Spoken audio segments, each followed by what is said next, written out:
mother bear touched the main electricity line of the home. What this baby did put everyone in tears. If you love my content, consider supporting it with a super thanks. Every bit of your support helps us create even more amazing stories for you. The evening shadows stretched long across the Dawson family's yard as little Emma played quietly on her colorful mat. At just 10 months old, Emma had already shown a remarkable sensitivity to the world around her, her bright eyes taking in everything, her tiny hands reaching for whatever caught her interest. The family home sat on the edge of Pinewood Forest, a place where nature and suburban life existed in delicate balance. Sarah Dawson hummed softly as she prepared dinner, occasionally glancing through the large bay window to check on her daughter. The baby monitor sat nearby, its green light blinking steadily. Outside, the first stars began to appear in the darkening sky, and the forest edge seemed to come alive with the rustling of night creatures. No one noticed the mother bear emerging cautiously from the tree line. Thin and desperate after a season of poor foraging, she moved with unusual boldness toward the human dwelling. Her 2 small cubs waited in the safety of the forest, hungry and dependent on whatever food she could find. The scent of the Dawsons' trash cans had drawn her closer than she'd ever ventured before. Sarah turned to reach for a spice jar when she heard an odd sound, a low, rumbling growl, followed by an electrical crackle that made her skin prickle. The lights in the kitchen flickered once, twice, then stabilized again. Her heart skipped a beat as she instinctively looked toward Emma. "Robert," she called to her husband. "Did you hear that?" Robert Dawson appeared from his home office, his brow furrowed with concern. "Yeah, sounded like something's interfering with the power line." Together, they moved to the window just as a bright flash illuminated the yard. The bear had wandered directly into the area where the main power line connected to their home. In a moment of terrible curiosity or confusion, the mother bear had touched the exposed portion of the line with her paw. The bear's pained roar split the evening quiet. She stumbled backward, fur singed, eyes wild with fear and pain. The electrical surge caused lights throughout the house to flash erratically. The security system began to wail, its harsh tone cutting through the previously peaceful evening. "Oh my God!" Sarah gasped, hand flying to her mouth. "Robert, call animal control." Robert reached for his phone, but his attention was suddenly diverted by another sound. Emma had started to cry, not with fear as they might have expected, but with something that sounded almost like concern. The baby's eyes were fixed on the wounded bear outside. As her parents watched in astonishment, Emma struggled to her feet using the coffee table for support, something she had never done before, and took her very first steps toward the window. "Robert," Sarah whispered, frozen between fear for the situation outside and wonder at her daughter's unexpected milestone. "She's walking." Emma pressed her tiny palms against the glass, her eyes wide and tear-filled as she watched the bear struggle to stand. The mother bear, dazed from the shock, looked directly at the house, at the small human child watching her with such innocent concern. Something extraordinary happened in that moment. The bear's aggressive posture softened, and she seemed to recognize the compassion in the child's gaze. She let out a soft whimper that seemed to echo Emma's own sounds. Neighbors began to gather at the commotion, their faces illuminated by the flashing security lights. Mrs. Jenkins from next door already had her phone out, recording the bizarre standoff between the injured bear and the Dawson home. "The baby," someone murmured in disbelief. "Look at the baby." Emma was patting the glass now, making soothing sounds that seemed far beyond her young age. Her tears fell freely as she watched the bear's suffering, and each tear seemed to form a connection between the wild animal and the innocent child. Robert ended his call with animal control. "They'll be here in 15 minutes, he said, his voice tight with tension. They said to stay inside and keep away from windows. But neither he nor Sarah could bring themselves to pull Emma away. There was something happening, something they couldn't explain, as their daughter continued to press her hands against the glass, her eyes never leaving the injured bear.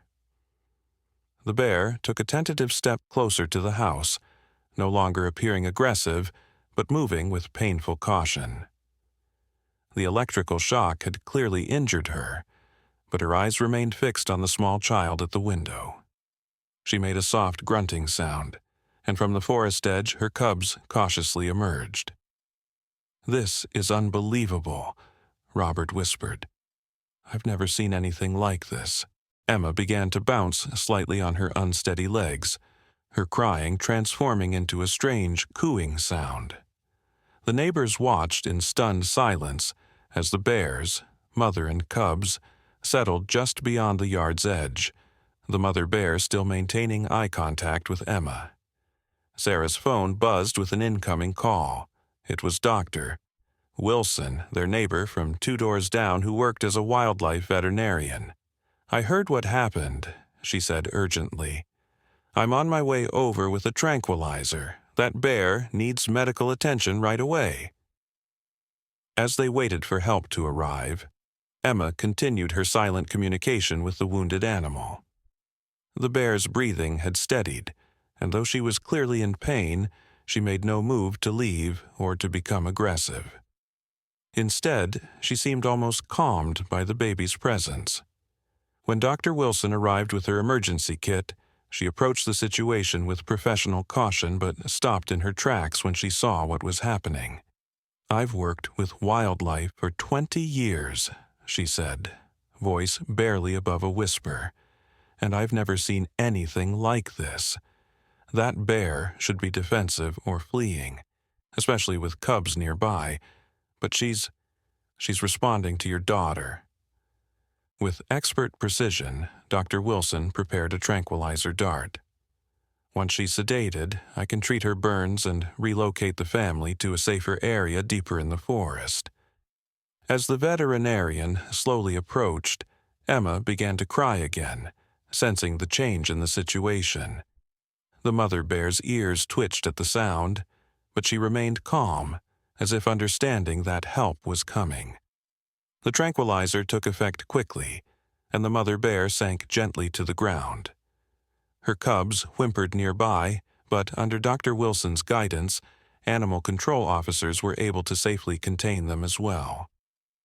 By this time, a small crowd had gathered at a safe distance. Many had tears in their eyes as they witnessed the extraordinary connection between the baby and the bear, and the community's response to the crisis. "The cubs are healthy," Dr. Wilson announced after examining them, "and the mother's injuries are treatable. The electrical shock was serious but not fatal. With proper care, they should all recover."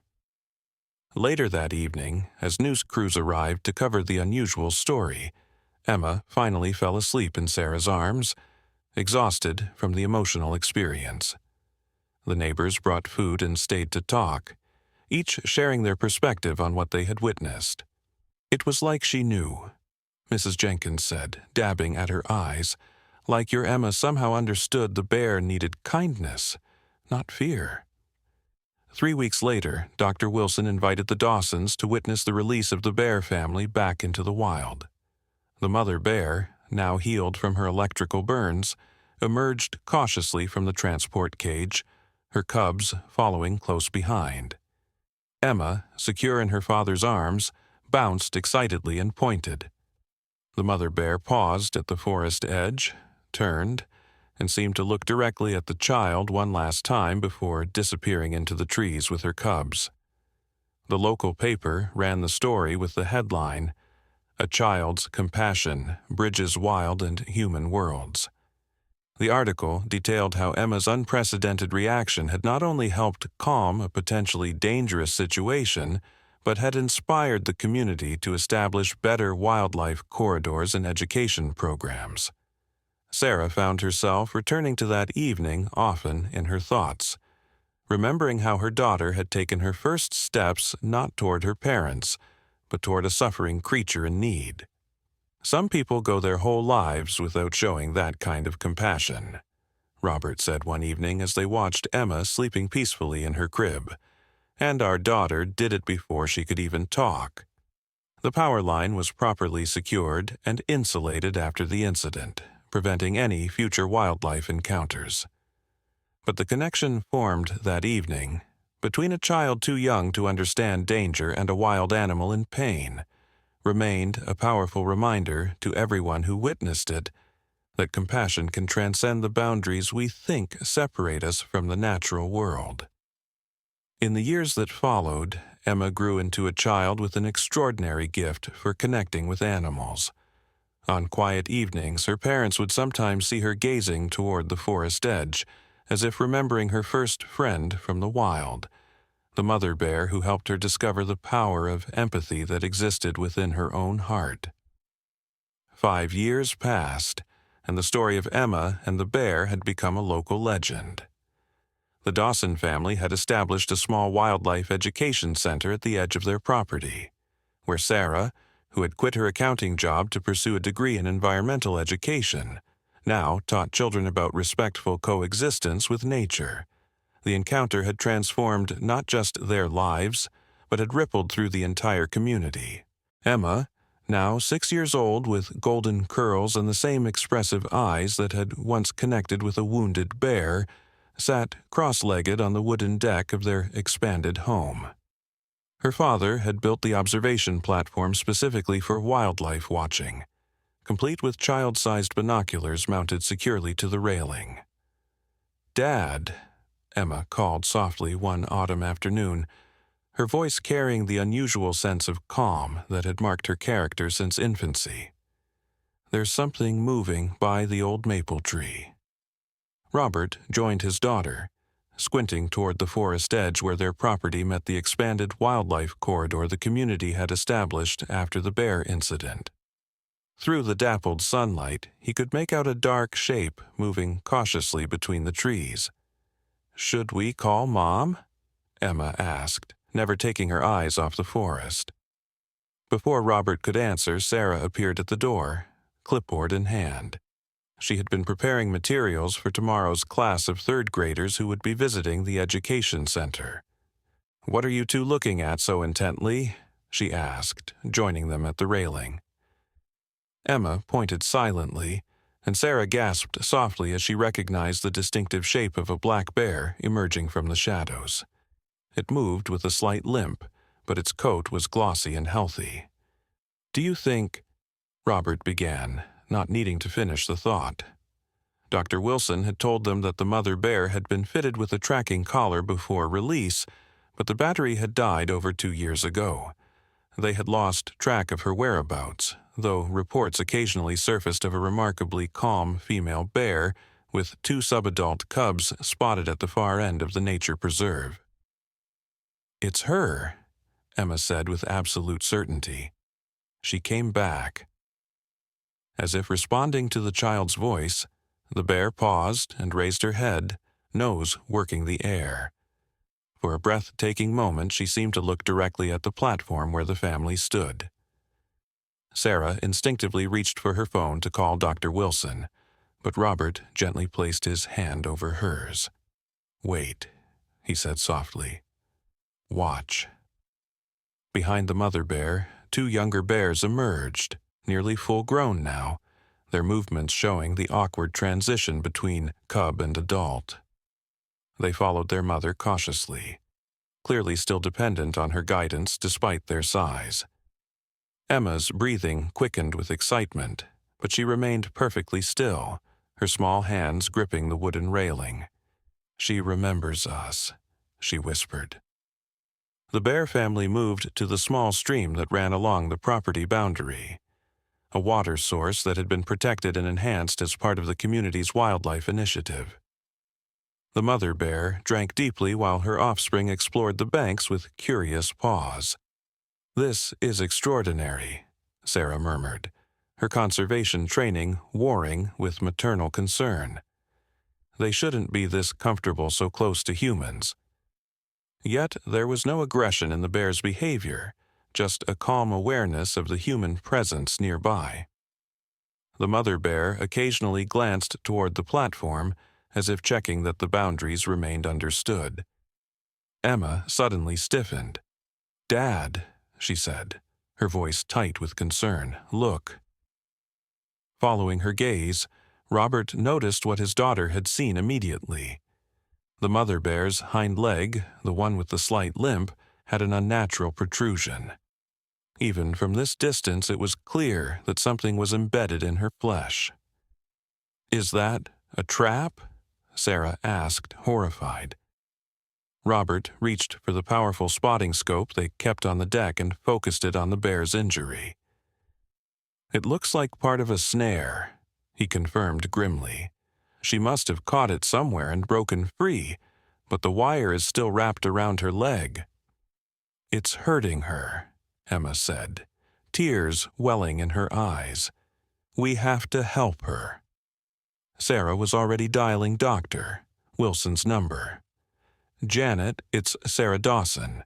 The mother bear's back, yes, the same one, but she's injured. Looks like a snare caught on her back leg. She's at the stream on our property with her cubs." As they waited for Dr. Wilson to arrive, a new complication emerged. The sound of ATVs rumbled in the distance, coming from the north side of the forest where a tract of land had recently been purchased by a development company. The bears immediately tensed, the cubs moving closer to their mother. "Those surveyors aren't supposed to be here today," Robert said with a frown. "They promised to give notice before entering the protected corridor." The mother bear began to usher her cubs toward deeper forest, her movements hampered by the painful injury. The vehicle's sound grew louder. Emma suddenly turned and ran into the house. Before her parents could react, she returned with the small electronic device Dr. Wilson had given her on her last birthday, a wildlife collar that could produce various animal sounds for educational purposes. "Emma, no," Sarah began, but fell silent as her daughter carefully pressed a button. The soft, distinctive woof of a calm female bear emerged from the speaker. The mother bear stopped her retreat and turned, ears pricked forward in confusion. Emma pressed the button again and the sound repeated. Slowly, incredibly, the injured bear changed direction, moving not deeper into the forest away from the approaching vehicles, but toward the Dawson's Wildlife Center, her cubs following hesitantly behind her. "She's bringing them to safety," Robert whispered in astonishment. "She's seeking help." Sarah's conservation training took over. "We need to get inside and call the forestry department about those ATVs. If the bears enter the education center's enclosure, they'll be protected until Janet arrives." But Emma remained rooted to the spot, her eyes locked with the mother bear's as the animal guided her family toward the familiar human structure. It was the same connection that had formed 5 years before, a bridge of trust between species that defied conventional wisdom. The bears reached the edge of the education center's fenced area just as the ATVs crested the nearby hill. The gate had been left open after the morning's maintenance work. Without hesitation, the mother bear led her cubs into the enclosure, away from the approaching disturbance. Robert quickly moved to secure the gate, ensuring the bears would remain safely contained until Dr. Wilson arrived. The ATV riders, 2 men in the uniform of Ridgeview Development Company, stopped at the property line, clearly surprised to see the Dawsons. "This area is off limits today," Robert called out firmly. "You're disturbing protected wildlife." The men exchanged glances and the older one shrugged apologetically. "Sorry, Mr. Dawson. New orders came down this morning to expedite the survey. We didn't have time to send notice." "Well, you'll have to come back another day," Sarah replied, pointing to the official conservation zone signs they'd installed. We have an emergency wildlife situation that Dr. Wilson is on her way to handle." The men nodded reluctantly and turned their vehicles around, but not before Emma noticed one of them speaking into a radio. His expression concerned as he glanced back at the education center. Inside the enclosure, the mother bear had settled beneath a large oak tree, her cubs nearby. Though clearly uncomfortable, she showed no signs of aggression as she waited, almost as if she understood that help was coming. Dr. Wilson arrived within 20 minutes, her truck loaded with tranquilizing equipment and medical supplies. Her eyes widened when she saw the bears calmly waiting in the enclosure. "In 15 years of wildlife medicine, I've never seen anything like this," she said, shaking her head in amazement. It's like she remembered that humans helped her before. "It's because of Emma," Sarah said, watching her daughter who stood quietly at the enclosure fence, her presence seemingly keeping the bears calm. "They have a connection." Dr. Wilson prepared the tranquilizer carefully. "We'll need to sedate her to remove that snare wire. The cubs will be frightened, but they should stay close to their mother." As the veterinarian approached with the dart gun, Emma suddenly spoke up. "Can I talk to her first? So she knows we're trying to help?" The adults exchanged glances. It was an unconventional request, but this entire situation defied convention. "Stay behind me, Doctor," Wilson finally agreed. "And speak softly."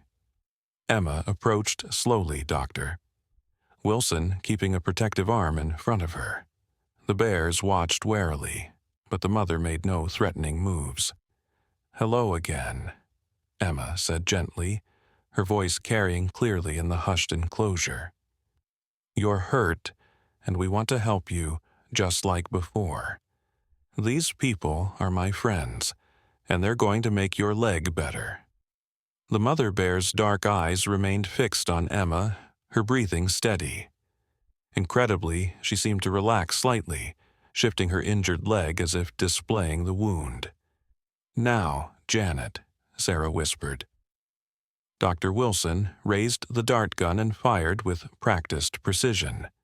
The tranquilizer hit its mark, and the mother bear flinched but didn't flee. Within minutes, she had sunk peacefully to the ground, her cubs circling nervously but staying close. "I've never seen a wild bear accept sedation like that," Dr. Wilson said as she prepared her medical tools. "It's as if she understood what was happening." The procedure to remove the snare wire took nearly an hour. The metal had cut deeply into the bear's flesh, causing infection that required thorough cleaning and antibiotics. Throughout the process, Emma sat nearby, speaking soothingly to the cubs who gradually calmed in her presence. As Dr. Wilson finished bandaging the wound, Robert received a call from Mark Johnson, the town's environmental officer. "Robert, those survey guys reported you've got bears in your education center," Mark said, his voice tight with concern. "But that's not why I'm calling. I just got word that Ridgeview Development pushed through an emergency permit to clear 10 acres starting tomorrow, right at the northern edge of your property."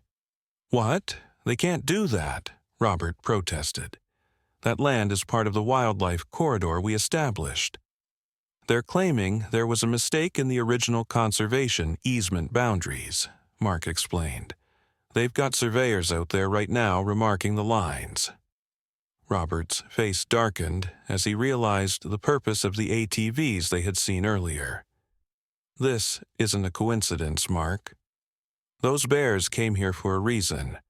The mother bear has a snare injury that she could only have gotten from illegal trapping on private land." Sarah had overheard the conversation. "Are you thinking what I'm thinking?" Robert nodded grimly. "Someone's trying to drive the wildlife out before the environmental impact survey is completed. If there are no protected species using the corridor, then the development can proceed without additional reviews," Sarah finished. Dr. Wilson joined them, wiping her hands on a clean towel. "The bear will recover, but she'll need a few weeks of observation. I'd normally relocate them to the north end of the preserve, but if what you're saying is true, they wouldn't be safe there, Robert concluded. Emma, who had been listening intently, suddenly spoke up. They could stay here until the bad men are gone.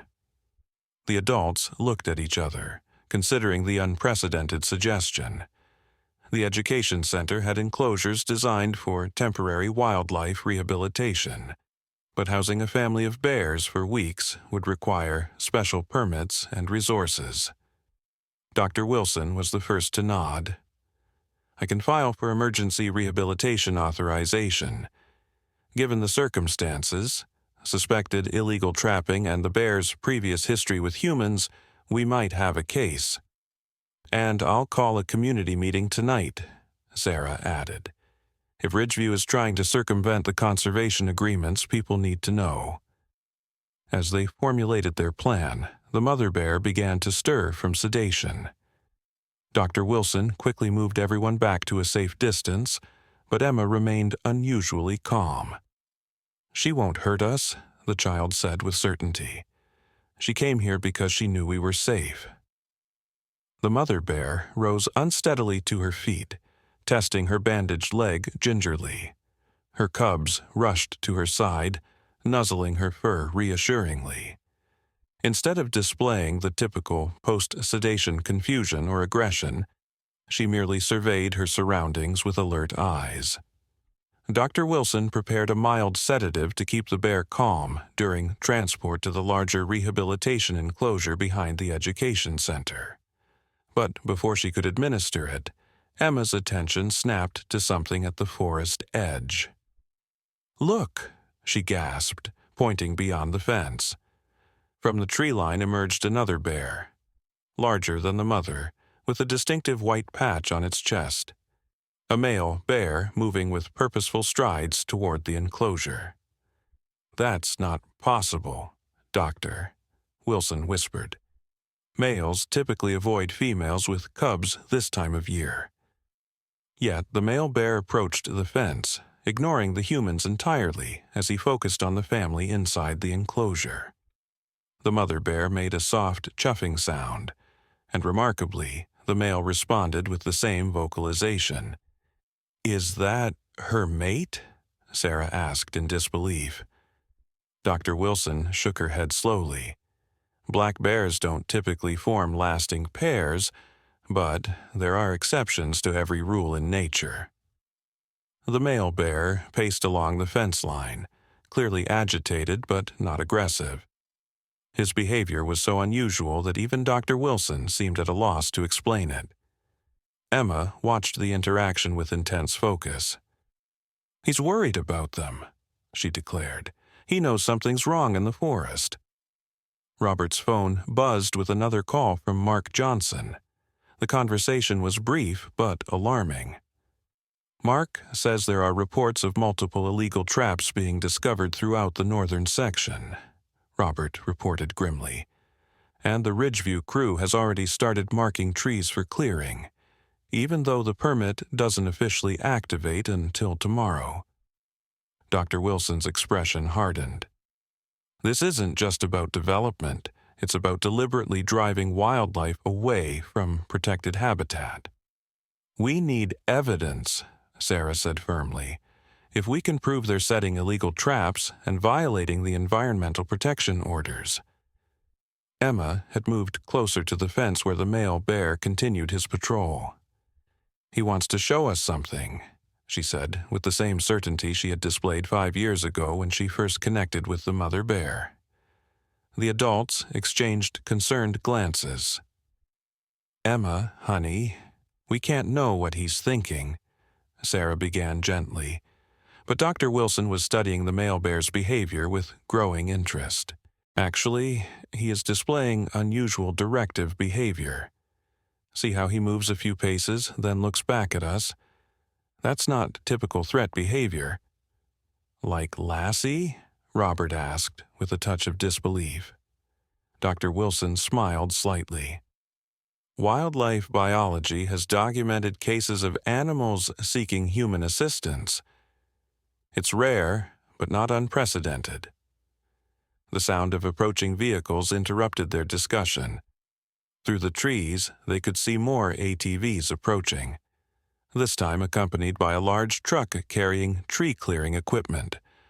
"They're starting already," Sarah said angrily. "They're not even waiting for tomorrow." The male bear became more agitated at the sounds, pacing faster along the fence line before suddenly turning and loping back toward the forest.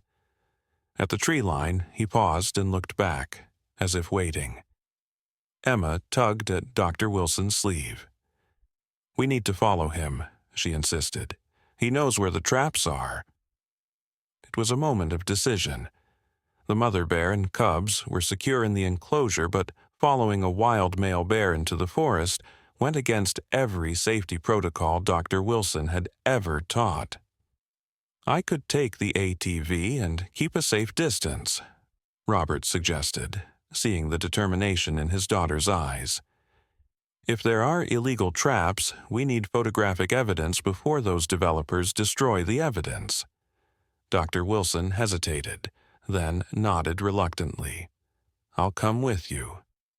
"Sarah, can you stay with Emma and monitor the bears here?" But Emma was already shaking her head firmly. "He won't show you without me," she said, with the simple conviction of a child who knows she's right. "The bears trust me." Sarah began to protest, but something in her daughter's expression stopped her. Since that extraordinary evening 5 years ago, Emma had displayed an uncanny understanding of wildlife that even experts like Dr. Wilson had come to respect.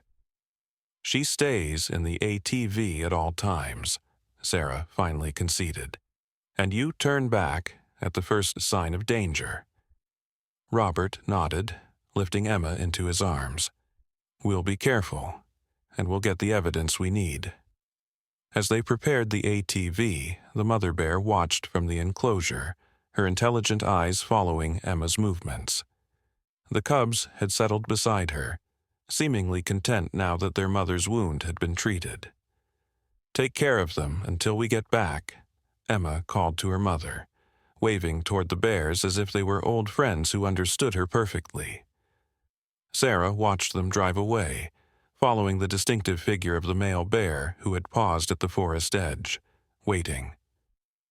As their ATV disappeared into the trees, she turned back to the enclosure where the mother bear rested with her cubs. "I hope you know what you're doing," she whispered, unsure whether she was addressing her daughter, the bears, or the mysterious ways in which nature sometimes reached across the supposed boundaries between species to forge unexpected bonds of understanding. The mother bear met her gaze steadily, and in that moment, Sarah felt the same connection her daughter had experienced. A flash of recognition between two mothers, each protecting their young in a world where danger could come from unexpected places and help could arrive in equally surprising forms. The ATV hummed through the forest, Robert driving cautiously with Emma secured in front of him, and Dr. Wilson following close behind on a second vehicle. The male bear moved with surprising grace for his size, occasionally pausing to ensure they were still following before continuing deeper into the woods. "Dad, he's taking us to the North Ridge," Emma said, pointing toward the rocky outcropping that marked the boundary of what was supposed to be protected forest. The area that Ridgeview Development had suddenly claimed was outside the conservation zone. Robert nodded grimly. "That makes sense. If they're trying to clear that land quickly, they'd want to make sure no wildlife remains in the area." The bear suddenly veered off the main trail, following a barely visible game path that wound between thick stands of pine. Robert slowed the ATV, uncertain if they could navigate the narrow route. "We might need to proceed on foot from here," Dr. Wilson called from behind them. Robert hesitated, looking down at Emma. "Honey, maybe you should stay with the ATV while Dr. Wilson and I—" "No," Emma said firmly, her small face set with determination. "He won't show you without me. I promise I'll be careful." The certainty in his daughter's voice gave Robert pause. Since she was a baby, Emma had shown an uncanny understanding of wild animals that defied explanation. Against his better judgment, he nodded. "You stay between Dr. Wilson and me at all times," he instructed, helping her off the vehicle. "And if I say run, you run. No questions asked." Emma nodded solemnly as they began to follow the bear on foot. Dr. Wilson carried a tranquilizer gun for safety, though she appeared more fascinated than frightened by the bear's behavior. "This goes against everything we know about black bear social dynamics," she whispered as they walked. "Males typically avoid female territories, especially when cubs are present, and they certainly don't guide humans anywhere. Maybe this one's different," Emma suggested simply. The bear led them about half a mile through increasingly dense forest before stopping at the edge of a small clearing. He turned to look at them, then deliberately pawed at the ground before moving back into the tree line, watching. Robert approached cautiously, camera in hand. What he found made his blood run cold. Hidden beneath a thin layer of leaves and branches was a cruel steel trap, similar to the one that had injured the mother bear, but larger and clearly new. "This was just set, Doctor," Wilson confirmed, examining the device without touching it. "And it's illegal. These jaw-type traps were banned in this county 3 years ago."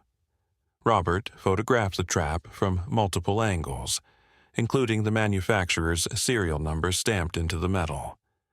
As he worked, Emma stood at the forest edge with the male bear, who seemed remarkably calm in her presence. "There are more," she said suddenly, pointing deeper into the clearing. "He wants to show us all of them." Sure enough, as they carefully crossed the open space, they discovered 5 more traps strategically placed along what appeared to be a wildlife trail. Each was photographed and documented, Doctor. Wilson using her GPS to mark their exact locations.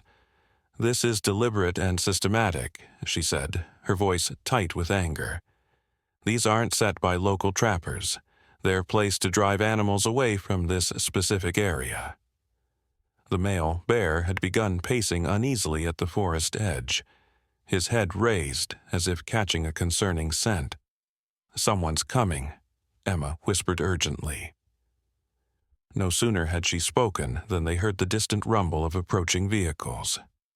Robert quickly ushered Emma and Doctor. Wilson behind a dense thicket of undergrowth, his hand on his phone ready to call for backup if needed. 2 pickup trucks entered the clearing from the opposite side, their engines cutting through the forest quiet. 4 men emerged, dressed in work clothes bearing the Ridgeview Development logo. The oldest of the group, a gray-haired man with a weathered face, appeared to be directing the others. "Check all the traps and reset any that have been triggered," he instructed. "We need to clear this area of wildlife by tomorrow when the main crew arrives." "What if we catch something big, Mr. Harrison?" one of the younger men asked. "Bears have been spotted in this sector." The older man, Harrison, smiled coldly. "That's the point, son. Better to relocate the problem animals now than have them wandering through a construction site in a few weeks. But I thought the environmental assessment wasn't complete," another worker commented. "Don't we need permits for this kind of wildlife management?" Harrison's expression hardened. "The assessment will say whatever we need it to say. Mayor Collins has already signed off on the revised boundary lines. By this time next month, this entire ridge will be cleared for the first phase of Ridgeview Estates." From their hiding place, Robert carefully filmed the entire exchange on his phone. Beside him, Emma remained perfectly still, though her eyes were wide with concern as she watched the male bear retreat further into the forest, away from the men. The workers moved methodically through the clearing, checking each trap. One had apparently been triggered, likely by a smaller animal that had managed to escape, and they reset it with practiced efficiency.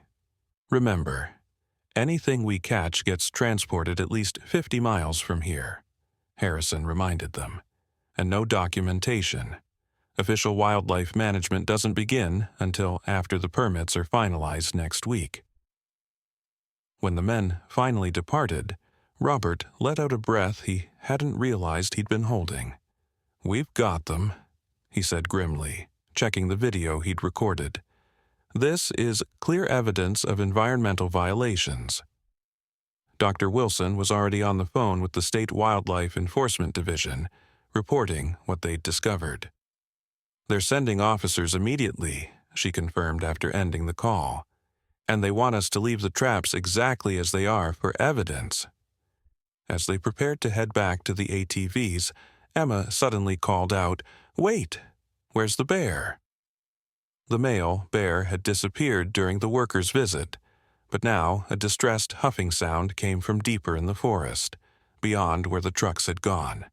"Something's wrong," Emma said, already moving toward the sound before her father could stop her.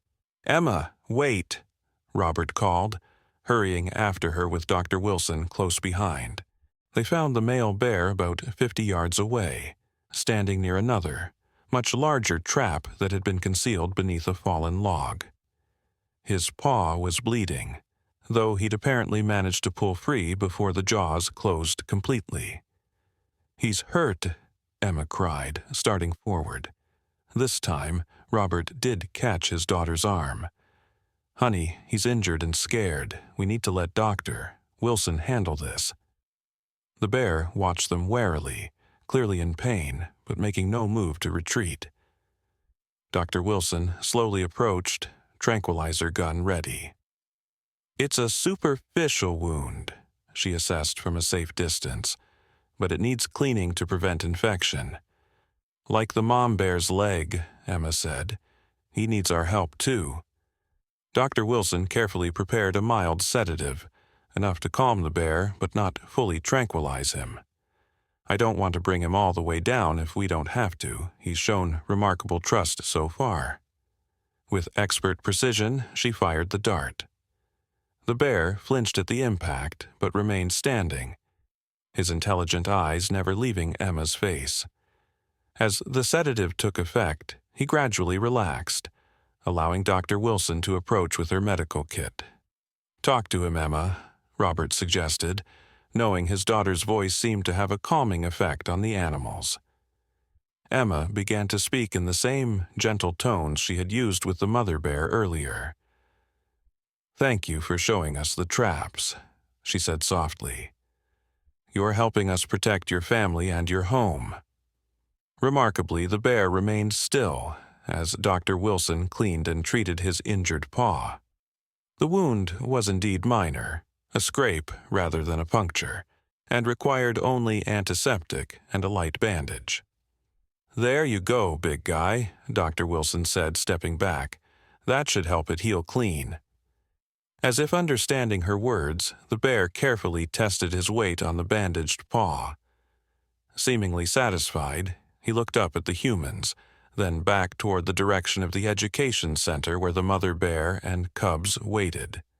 "He wants to go back to them," Emma said with certainty.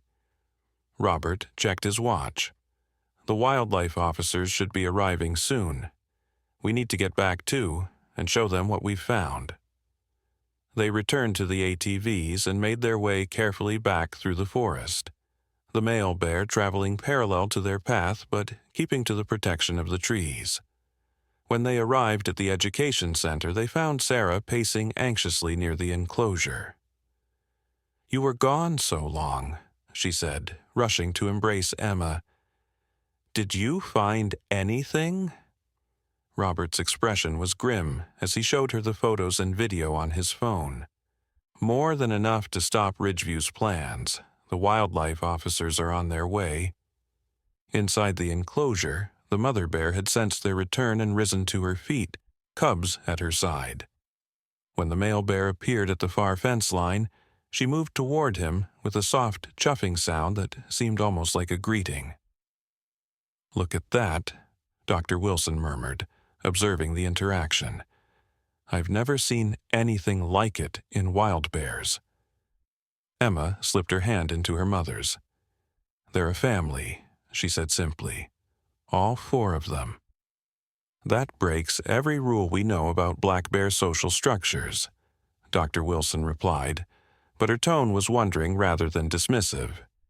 Males don't typically stay with females and cubs. Sarah watched the bears communicate through the fence, the mother and cubs inside, the male just beyond, and smiled faintly. Maybe we don't know as much about bears as we think we do. The sound of approaching vehicles announced the arrival of the wildlife enforcement officers. 3 official trucks with state logos emblazoned on their sides. Leading the group was Chief Ranger Michael Torres, a veteran conservationist who had worked with Dr. Wilson on several previous cases. Janet, he greeted her professionally. Your call said something about illegal trapping operations?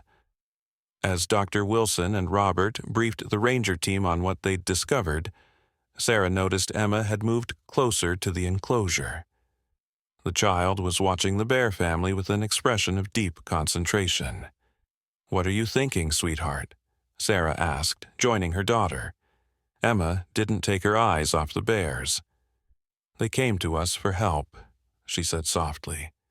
Just like before. But this time it's not just about them. It's about all the animals in the forest. Sarah put an arm around her daughter's shoulders. Over the past 5 years, she had come to accept that Emma's connection with wildlife went beyond anything she could fully understand. You think they knew what was happening with the traps and the development plans? Emma nodded solemnly. Animals know when their home is in danger. They just can't usually tell people about it. Except they found a way to tell you, Sarah said, a hint of wonder in her voice. Chief Torres approached them after reviewing Robert's evidence. This is absolutely clear-cut illegal activity, he confirmed grimly. We're heading out to secure those trap sites now, and I've already contacted the district attorney's office. What about the development permits? Robert asked. Suspended, effective immediately, Torres replied with satisfaction. Any environmental assessment they submitted is now invalidated by this evidence of tampering. They'll have to start the entire application process over, with much stricter oversight this time. As the rangers prepared to depart for the trap sites, Dr. Wilson approached with a concerned expression. What about the bears? The mother needs time to recover from her injury, and now the male is wounded as well. Torres considered the bear family thoughtfully. Given the circumstances, I can authorize a temporary rehabilitation permit. They can remain here under your supervision until they're healed enough for proper relocation. And the development plans? Sarah pressed. On hold indefinitely, Torres assured them. Once the county commissioners see this evidence, they'll review the entire conservation boundary dispute. That land will likely be added to the protected corridor permanently. A sense of relief washed over the family as they watched the rangers depart. The immediate threat to the forest and its wildlife had been averted, but there was still the matter of the bears themselves. Dr. Wilson examined the male bear's bandaged paw through the fence. He's already putting weight on it. That's a good sign. The mother's injury will take longer to heal, but she's already showing improvement. Will they stay together? Emma asked. The whole family? The veterinarian smiled gently. In normal circumstances, I'd say no, but these bears have proven to be anything but normal. The week that followed was extraordinary in many ways. News of the illegal trapping operation spread quickly through the community, leading to protests outside Ridgeview Development's offices and calls for the mayor's resignation over his involvement in the boundary manipulation. The Dawson family's Wildlife Education Center became the focal point of renewed conservation efforts, with volunteers arriving daily to help expand the facilities and improve the forest corridor protections. Dr. Wilson visited regularly to check on the bear's recovery, bringing along colleagues who were amazed by the unusual family dynamic they observed. The male is clearly bonded to both the mother and the cubs, one visiting biologist remarked after observing their interactions. He shares food, participates in grooming behavior, and even plays with the younger bears. This contradicts everything in the current literature about black bear social structures. Emma spent hours each day near the enclosure, often reading books aloud or simply talking softly to the bears, who seemed to find her presence calming. The connection that had begun 5 years ago with a single moment of compassion had deepened into something that even the wildlife experts struggled to explain. 10 days after the bear's arrival, Dr. Wilson determined that both adults had healed sufficiently for release. The mother's leg is much improved, and the male's paw has healed cleanly, she reported. It's time to return them to the wild. The release was scheduled for dawn the following day. A suitable location had been selected deep within the newly expanded conservation area, far from human development but with abundant food sources and natural shelter. That evening, the Dawson family gathered on their deck overlooking the enclosure for a quiet dinner. The bears seemed to sense the change coming, moving restlessly around their temporary home. "Will they be okay out there?" Emma asked, her voice small with concern. "What if someone else puts out traps?" Robert squeezed his daughter's hand reassuringly. "The entire area is under surveillance now. Rangers will be patrolling regularly, and the new conservation laws have much stricter penalties for poaching or trapping." "And they're smart," Sarah added gently. "They found their way to us when they needed help, twice now. They know how to survive."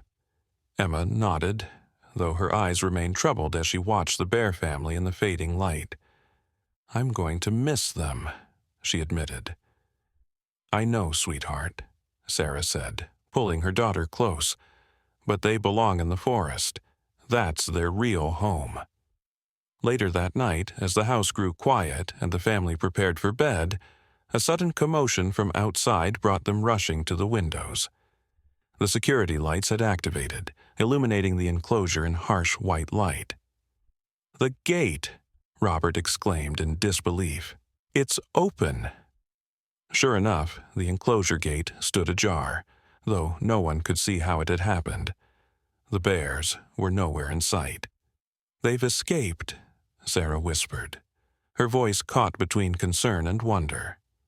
Dr. Wilson arrived within minutes of Robert's urgent call, her expression shifting from professional worry to amazement as they surveyed the scene. There was no sign of forced entry, no damage to the enclosure, just an open gate and missing bears. "The latch was secured with a carabiner clip," Robert said, examining the gate mechanism. "There's no way they could have opened it themselves." A search of the surrounding area revealed no immediate trace of the bears. The tracking collar Dr. Wilson had placed on the mother bear for their planned release was found discarded just beyond the tree line, somehow removed despite being securely fastened. "This is impossible, Doctor," Wilson murmured, turning the intact collar over in her hands. "The only way to remove this is with the specialized release tool." As the adults discussed calling in the ranger service to help locate the missing bears, Emma slipped away quietly, following an instinct she couldn't quite explain. She made her way to the observation platform her father had built, climbing the steps in the moonlight without turning on the path lights. From this elevated vantage point she could see far into the forest edge, and there, just visible in the silver moonlight, stood 4 dark shapes at the tree line. The bears, watching the commotion around their former enclosure. Emma raised her hand in a silent farewell, and to her amazement the mother bear rose briefly onto her hind legs, as if returning the gesture. Then, as one, the bear family turned and disappeared into the darkness of the forest that was their true home. When the adults finally noticed Emma's absence and found her on the platform, She was smiling through her tears. "They're gone," she said simply. They said goodbye. Dr. Wilson began organizing search teams the next morning, but Emma knew with inexplicable certainty that the bears wouldn't be found unless they wished to be. They had chosen freedom on their own terms, healing each other as a family just as they had helped heal the human community's relationship with the forest around them. In the months that followed, occasional reports surfaced of an unusual bear family seen in the most remote parts of the forest. A mother, 2 nearly grown cubs, and a male with a distinctive white chest patch, always together. Rangers set up wildlife cameras throughout the preserve, hoping to document this extraordinary social group. But the bears seemed to sense the devices and avoided them with uncanny precision. Except for one camera, the one nearest to the Dawson property. Once every few weeks, usually around dawn, it would capture images of all 4 bears, healthy and thriving, looking directly into the lens as if sending a deliberate message. These photos always found their way to Emma, who kept them in a special album alongside the newspaper clippings about the exposed trapping operation and the expanded wildlife corridor that now permanently protected over 5,000 acres of forest. On Emma's 7th birthday, the family celebrated with a special cake decorated with bear paw prints. As twilight settled over the forest, Emma insisted on taking a piece out to the observation platform. "Who's that for?" Sarah asked, though she already knew the answer. Emma smiled mysteriously. "Just some friends," she said. The next morning, the plate was empty, and beside it lay a perfect pine cone, the kind that mother bears often teach their cubs to break open for the nutritious seeds inside. Robert found his daughter holding the pine cone, her expression thoughtful beyond her years. "Do you think they'll ever come back?" he asked gently. Emma tucked the pine cone carefully into her pocket. "They never really left, Dad," she said, with the simple wisdom that had defined her relationship with the forest since that first extraordinary evening 6 years ago. "They're just living where they belong now, but they still remember us and will always remember them." As if to confirm her words, a distant, familiar huffing sound carried from the depths of the forest. The contented call of a mother bear, answered by her family, wild and free in their protected home. Sarah joined them on the platform, slipping her arm around her husband's waist as they watched their daughter gaze toward the source of the sounds. The bear encounter that had once seemed like a frightening crisis had transformed not just their lives, but an entire community's relationship with the natural world. All because a baby had responded with compassion instead of fear. "You know," Sarah said softly, "sometimes I wonder who really rescued whom." Robert nodded, watching as Emma began to sketch the forest edge in her nature journal, capturing with careful strokes the place where 2 worlds had met and found unexpected harmony. "Maybe that's the greatest lesson they taught us," he replied, "that the lines between helping and being helped, between wild and tame, between different kinds of families, they're all much thinner than we ever imagined." In the forest beyond, life continued its ancient rhythms, the bears moving through their days with the wisdom of creatures who had briefly touched the human world and carried that understanding back into the wild. And in a home at the forest edge, a child who had once reached out to comfort a wounded bear continued to bridge those worlds with a heart open to the silent language of compassion that all living things, when given the chance, could learn to speak. 10 years later, the morning mist clung to the forest floor as Emma Dawson, now 17, navigated the familiar trail with practiced ease. Her backpack contained her field journal, a professional-grade camera, and various scientific tools she'd accumulated over the years of wildlife observations. The University of Colorado's wildlife biology program had already accepted her application. impressed by the research she'd conducted from her family's education center since she was 12. The observation tower her father had built when she was 7 had been replaced 3 years ago with a more substantial structure that now served as Emma's primary research station. Climbing the wooden steps silently, she settled into position just as the sun began to pierce through the morning haze. Through her binoculars, she scanned the forest edge methodically. The protected corridor had flourished over the past decade, expanding to connect with larger conservation areas and creating one of the most successful wildlife refuges in the state. Emma's early connection with the bears had evolved into a scientific passion that had already produced 2 published papers in respected journals, unusual accomplishments for someone still in high school.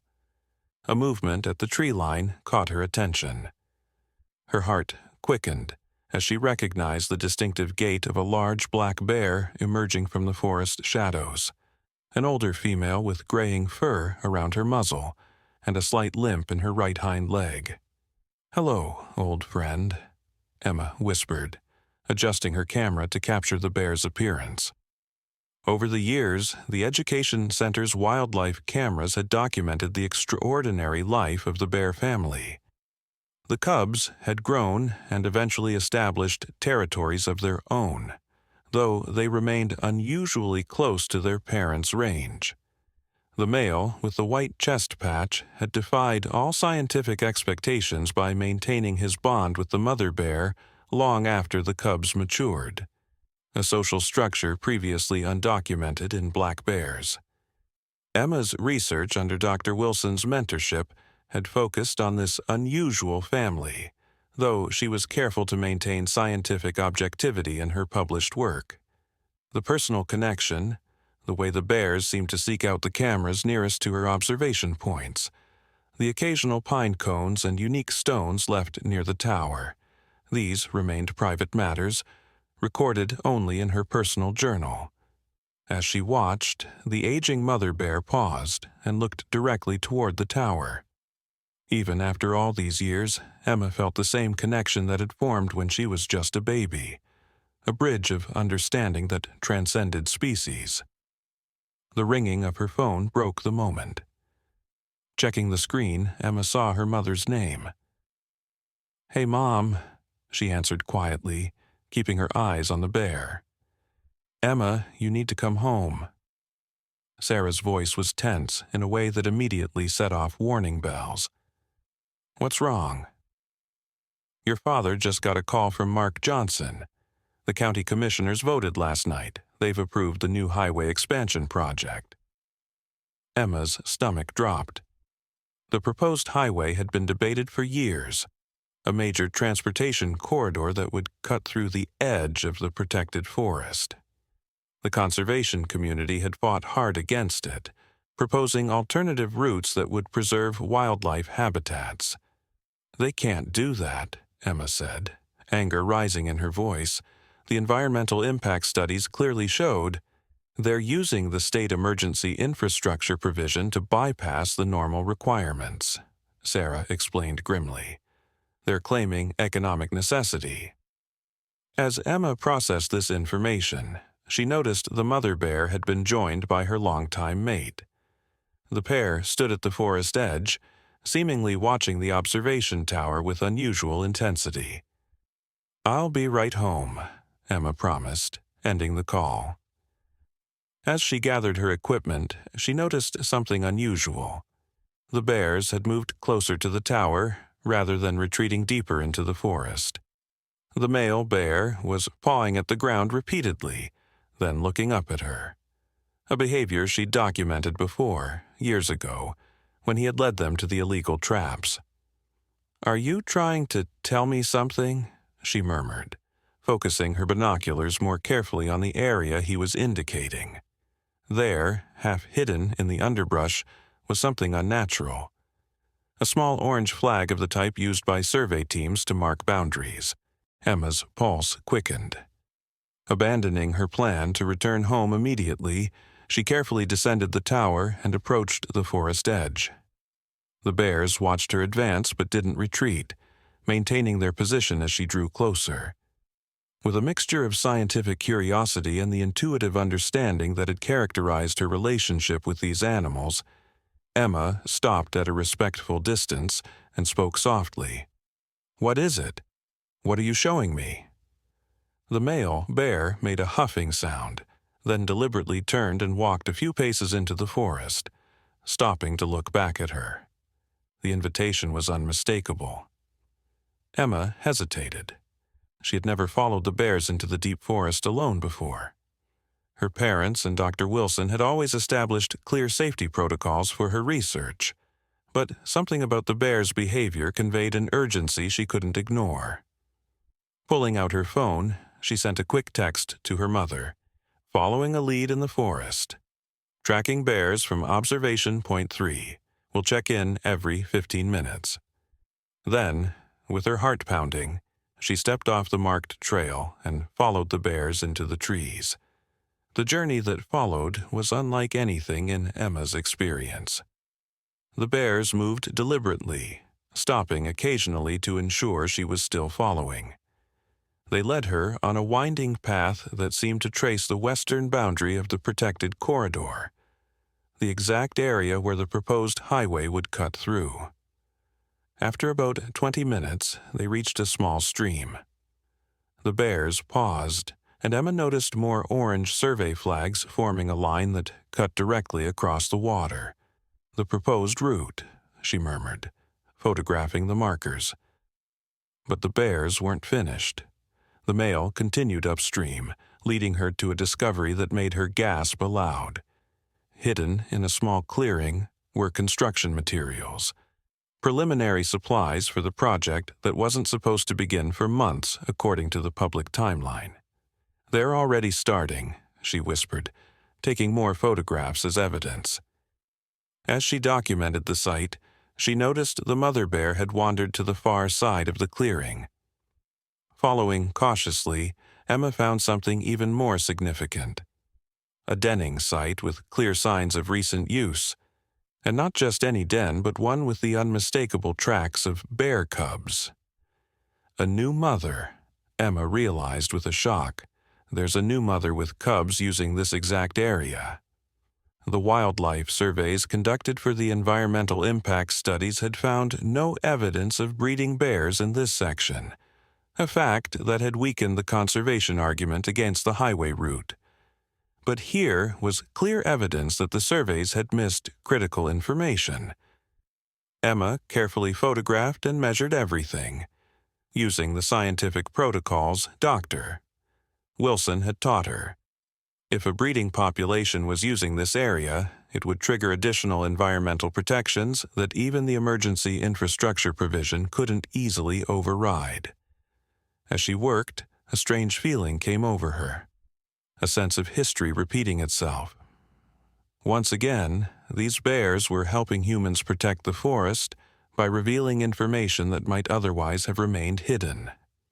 "Thank you," she said softly to the watching bears. "I understand now." The male bear made a soft chuffing sound that almost seemed like acknowledgement before both animals melted back into the forest, leaving Emma to find her way back to the marked trail. When she reached home, the Dawson family's kitchen had become an impromptu crisis center. Robert was on the phone with the legal team that had previously helped them save the Northern Ridge. Sarah was coordinating with local conservation groups, and Dr. Wilson, now the regional director of wildlife conservation, was reviewing maps spread across the dining table. "Emma!" Sarah exclaimed when her daughter burst through the door. "You said you'd check in every 15 minutes. It's been over an hour." "I know, I'm sorry," Emma apologized breathlessly. "But you need to see what I found." She connected her camera to the family's computer and began sharing the photos, the survey markers, the hidden construction supplies, and most importantly, the denning site with clear evidence of bear cubs. Dr. Wilson examined the denning photographs with growing excitement. "These tracks are fresh, maybe a week old at most. And look at the size of those paw prints. This is a healthy mother with at least 2 cubs. The site is exactly where the highway is planned to cut through, Emma explained, pointing to the map. They've already started marking the route and staging materials. Robert ended his call, his expression shifting from concern to determined hope. This changes everything. A documented breeding population in the exact path of the proposed route would trigger a mandatory comprehensive wildlife study under the Endangered Habitat Protection Act. Even their emergency provision can't circumvent that requirement. "But how did you find this?" Sarah asked, looking at her daughter with a mixture of pride and concern. "This area wasn't part of your regular research zones." Emma hesitated, then decided on the full truth. "The bears showed me.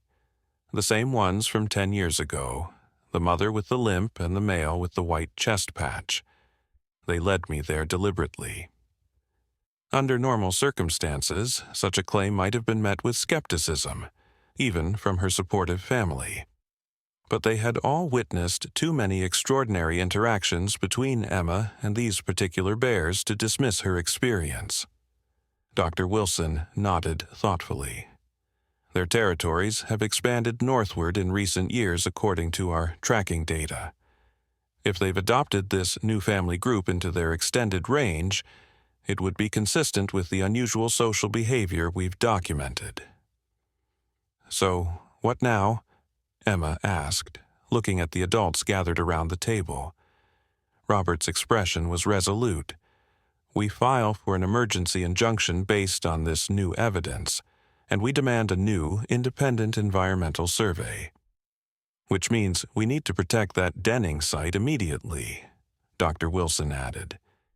"If the construction company realizes what's there, they might try to force the bears out before officials can document their presence." Sarah squeezed her daughter's shoulder. "And that means we need to set up a monitoring station. Someone needs to keep eyes on that site around the clock until the authorities can establish official protection." "I'll do it," Emma volunteered immediately. "I know that area better than anyone now." "Not alone," her mother countered firmly. "This isn't like your research project. If someone is deliberately trying to bypass environmental regulations, they might not react well to being exposed."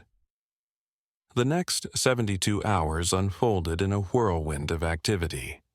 Emma and her father established a hidden observation post near the denning site, taking shifts with Dr. Wilson and trusted volunteers from the conservation community. Legal papers were filed challenging the highway approval, and state wildlife officials were scheduled to conduct an official survey of the area. On the third night, Emma's vigilance was rewarded in an unexpected way.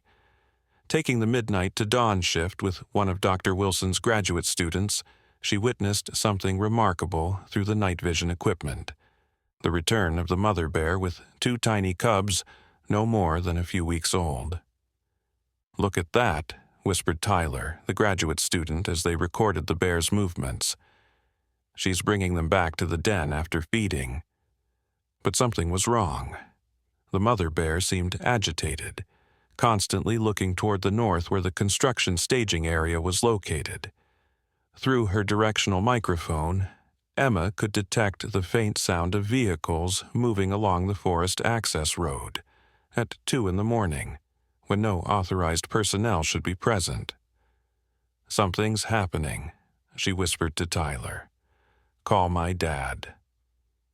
Adjusting her equipment, she focused on the distant road. Through the thermal imaging scope, she could make out 3 vehicles moving slowly with their headlights off, a suspicious approach that immediately raised alarms. When Tyler returned from making the call, his expression was grim. "Your dad says to stay put and keep recording. He's contacted Ranger Torres, but it will take at least 20 minutes for anyone to get here." "That might be too late," Emma said, watching as the vehicles stopped and several figures emerged, carrying equipment toward the denning area. "They're heading straight for the den site. They must know about the cubs." Tyler looked conflicted. "We're supposed to document, not intervene. If we reveal our position..." If they drive those bears out before they're officially documented, there's nothing to protect, Emma countered, making a quick decision. She grabbed the powerful flashlight from their emergency kit and the air horn they carried for bear safety. "What are you doing?" Tyler hissed as she prepared to leave their blind. "Creating a distraction," Emma replied. "Keep recording everything. This is evidence we might need." Before he could stop her, she slipped out of the blind and moved through the forest with the silent skill she'd developed over years of wildlife observation. Circling wide around the den site, she positioned herself between the approaching figures and the bears. Through the trees, she could now see that the intruders carried spotlights and what looked disturbingly like tranquilizer equipment, tools for removing the bears quietly and without documentation. Taking a deep breath, Emma raised the air horn and activated it, following immediately with the powerful beam of her flashlight sweeping across the group. "This is a protected wildlife monitoring station," she shouted with all the authority she could muster. "You are under observation and being recorded. State wildlife officials have been notified." The figures froze momentarily in surprise, then scattered in confusion. Emma continued to sweep the flashlight beam through the trees, creating the impression of multiple observers. "Your vehicles have been identified and photographed," she continued. "Leave the area immediately or face prosecution." The bluff worked better than she could have hoped. The intruders retreated hastily toward their vehicles, clearly unprepared for witnesses to their nighttime operation. Emma remained hidden, heart pounding, until she heard the vehicles starting up and driving away. Only then did she make her way cautiously back to the observation blind. "That was incredibly dangerous," Tyler admonished, though he couldn't keep the admiration from his voice. "But it worked. I got everything on video, their equipment, their vehicles, even caught a logo on one of their jackets. Ridgeview Consulting Services." Ridgeview. Emma's eyes widened. The same company from 10 years ago, just under a new name. "The bears are still there," Tyler noted, checking the thermal imaging equipment. "The mother moved the cubs deeper into the den during the commotion, but they didn't flee the site." Within an hour, Ranger Torres arrived with a team of wildlife officers and Robert Dawson. The forest access road was secured, and patrols were established around the denning site. By dawn, state environmental officials had arrived to begin the emergency assessment process. "You took an enormous risk," Robert told his daughter, as they watched the officials photograph and document the den site in the morning light. "Those men could have been dangerous." "I knew the bears needed more time," Emma replied simply. "Just a few more hours for you and the rangers to get here." As she spoke, she noticed movement at the forest edge beyond the official's position. The older bear pair, her original bear family, stood watching the proceedings with what seemed like satisfied attention. "Look," she said softly, pointing them out to her father. "They're still looking after their forest." Robert followed her gaze, a smile of wonder crossing his face even after all these years.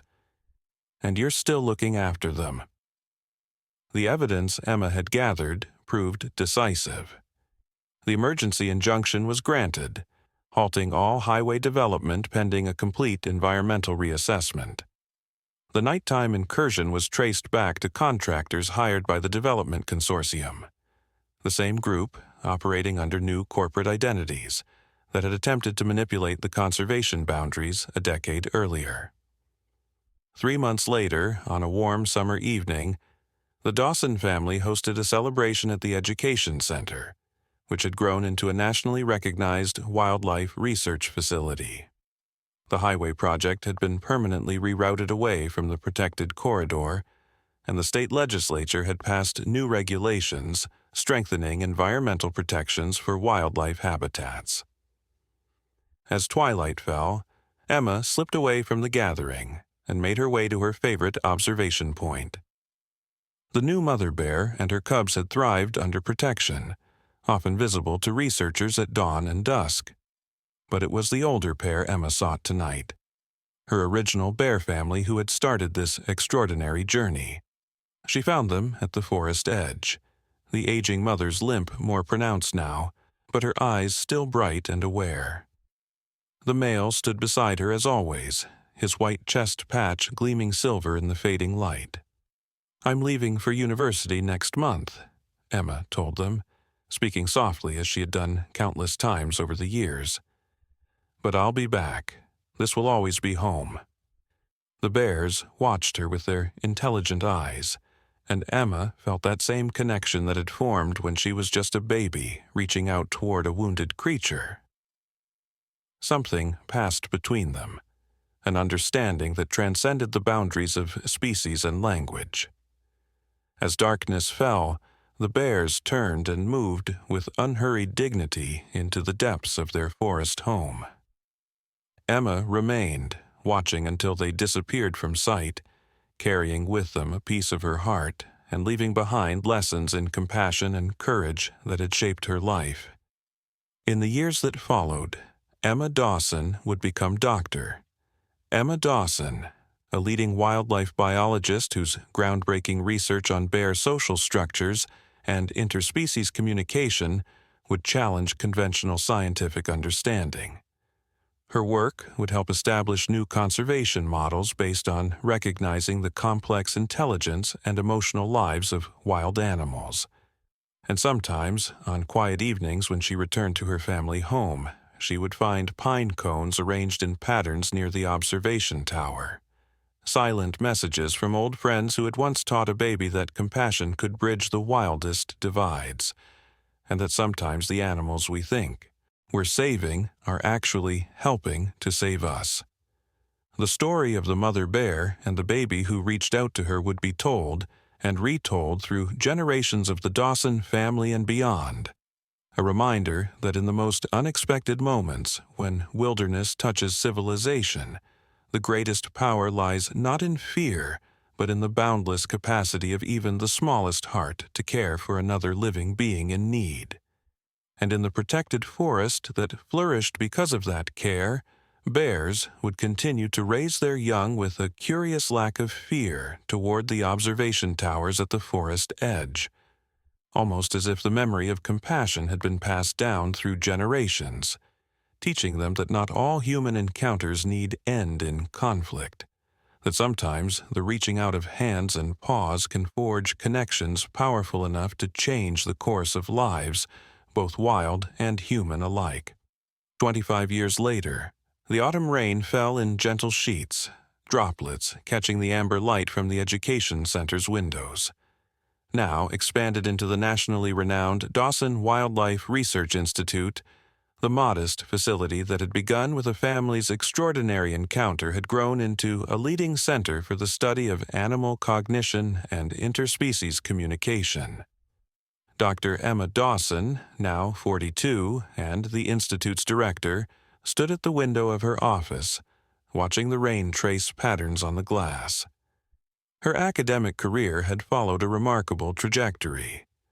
A Ph.D. from Cornell, groundbreaking field research across 3 continents, and a series of publications that had fundamentally altered scientific understanding of animal consciousness. Yet she had always returned to this forest, to this place where it had all begun. A knock at the door interrupted her thoughts. "Come in," she called, turning from the window. Sarah Dawson entered, her hair now silver, but her eyes still bright with the same determined spirit. At 70, she had officially retired from active management of the Institute 5 years earlier, but remained involved as a board member and advisor. The Minister of Environmental Protection just arrived, Sarah informed her daughter. He's with the Japanese delegation in the conference room. Emma nodded, smoothing her blazer. The International Symposium on Wildlife Corridor Development had drawn participants from 14 countries, all eager to learn from what had become known as the Dawson Model, a revolutionary approach to conservation that emphasized cooperative coexistence between human communities and wildlife. "Is Dad joining us?" Emma asked, gathering her presentation materials. A shadow crossed Sarah's face. "Not today. His physical therapy session ran long, and he's resting now." Robert Dawson had suffered a stroke the previous year. Though he had made remarkable progress in his recovery, his mobility remained limited, and he tired easily. The forest trails he had once navigated with such ease were now beyond his reach, though Emma had ensured that the main observation tower was modified with an elevator to allow her father occasional visits to his favorite viewing spot. "I'll stop by the house afterward," Emma promised, following her mother into the hallway. As they walked toward the conference room, they passed the Institute's Heritage Wall, a museum-quality exhibition chronicling the remarkable story that had begun 35 years earlier with a wounded bear and a compassionate baby. Visitors from around the world paused here daily, absorbing the photographs, news clippings, and interactive displays that documented how a single moment of connection had ultimately transformed an entire region's approach to conservation. The centerpiece of the exhibition was a life-sized bronze sculpture, depicting the moment when baby Emma had reached toward the injured mother bear, a powerful symbol of the bridge that had formed between species. The sculptor had captured perfectly the mixture of innocence and empathy in the child's gesture, and the wary hope in the bear's posture. Emma paused briefly before the sculpture, as she often did when passing. Though she had no conscious memory of that first encounter, she had been too young. The moment lived within her through family stories, photographs, and the extraordinary relationship with the forest and its inhabitants that had defined her life ever since. "Dr. Dawson," called a voice from down the hall. Emma turned to see her research assistant, Maya Chen, hurrying toward her with a tablet in hand. "The satellite data just came in from the northern expansion zone," Maya reported, her eyes bright with excitement. "The migration patterns are exactly as you predicted, the new corridors already being utilized by 3 separate bear family groups." Emma smiled, accepting the tablet to review the data. The northern expansion, a wildlife corridor connecting their protected forest to a larger wilderness area 50 miles away, had been her most ambitious project yet. Completed just 6 months earlier, it represented the culmination of decades of advocacy, research, and community engagement. "Excellent," she confirmed, returning the tablet. "Please make sure this data is included in today's presentation." As Maya hurried away, Sarah squeezed her daughter's arm gently. "Your father will be thrilled to hear this. He always said the northern connection was the key to long-term viability." Together, they entered the conference room where environmental officials and researchers from around the world waited. The next 2 hours were filled with presentations, questions, and discussions about the Institute's pioneering work. Emma spoke with the practiced ease of someone who had devoted her life to a calling. Her passion for wildlife conservation as strong now as it had been when she was a child, following bears through the forest. When the formal session concluded, the Japanese environmental minister approached Emma privately. "Dr. Dawson, your work is truly extraordinary," he said. "But there is something I must ask that goes beyond the scientific aspects we've discussed today." Emma nodded encouragingly. "In my country, there is an ancient concept called Aikyo, a spiritual connection between humans and the natural world," he continued.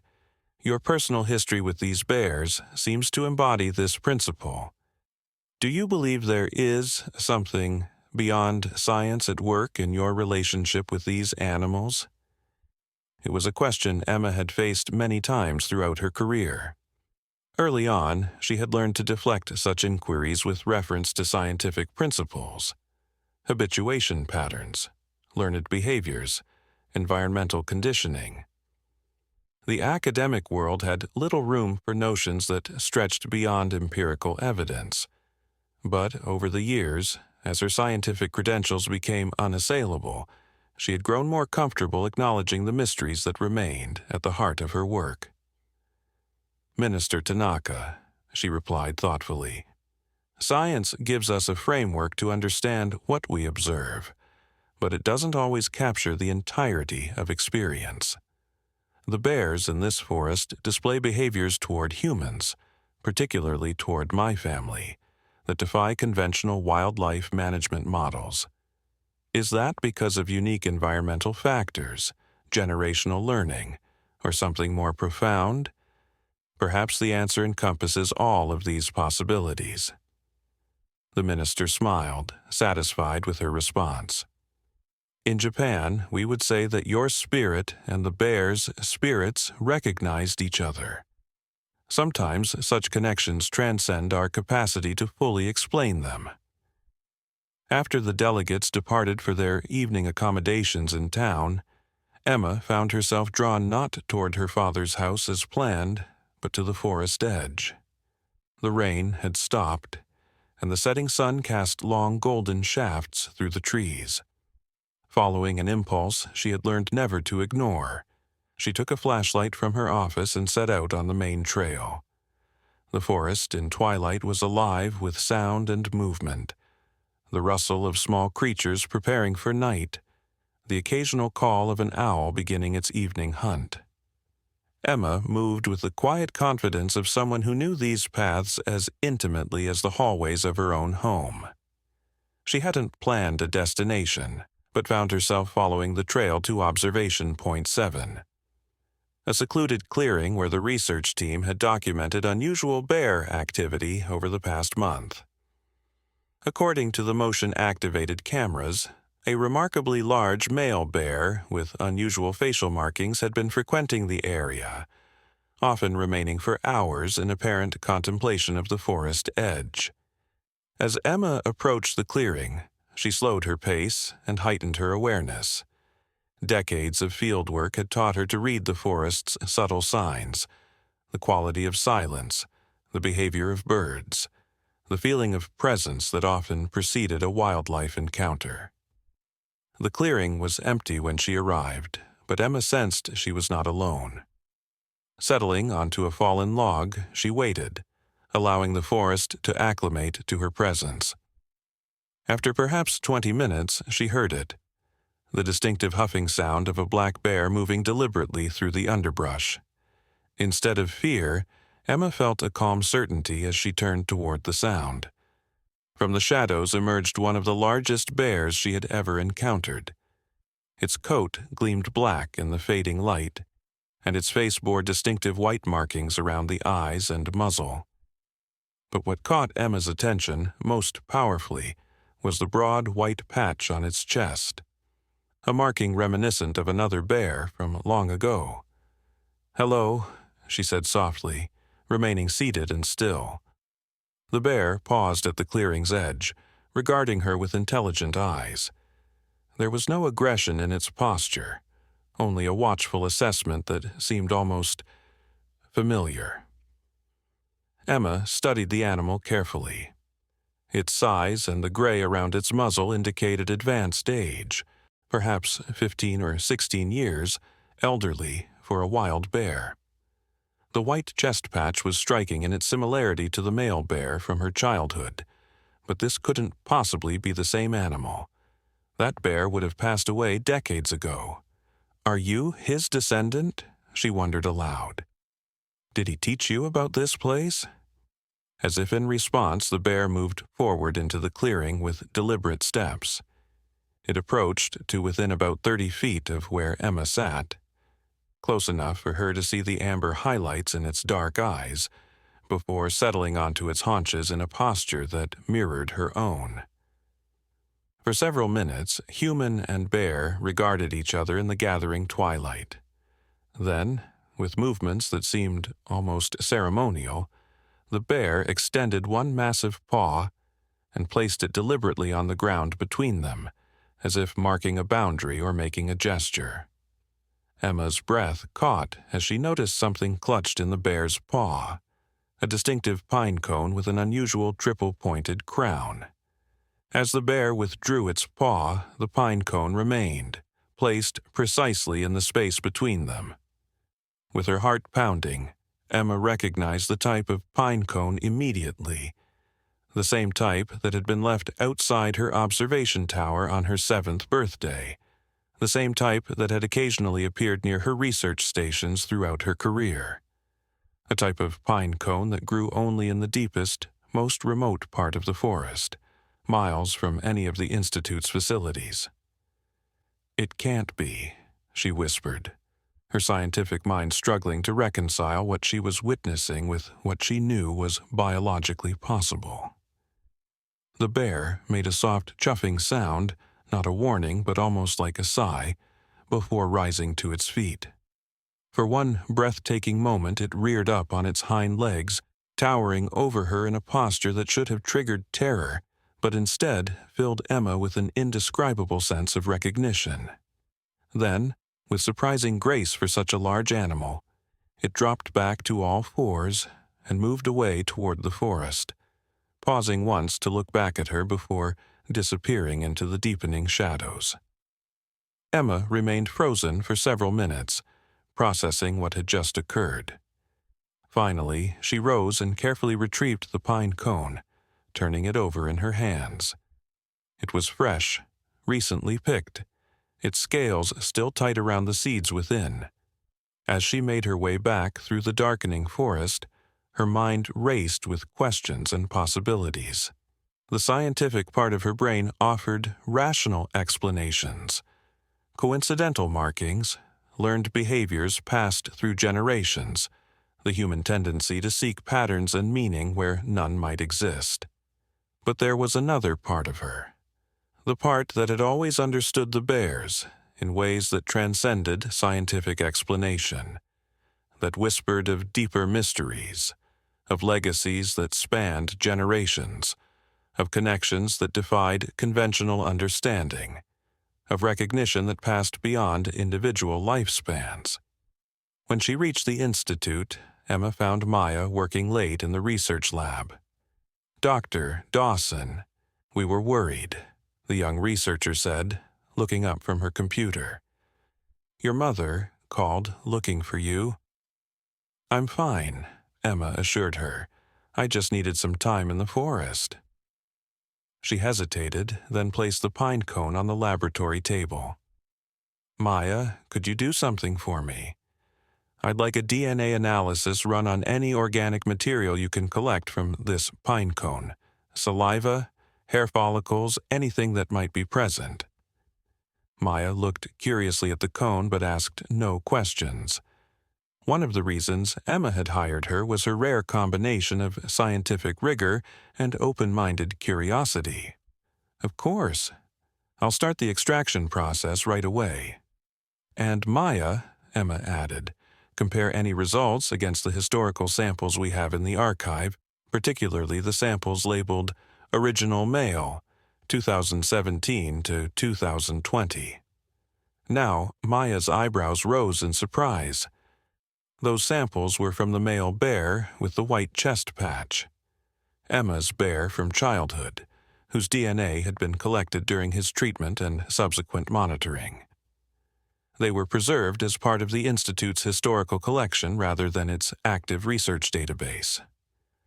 "You think there's a connection?" Maya asked carefully.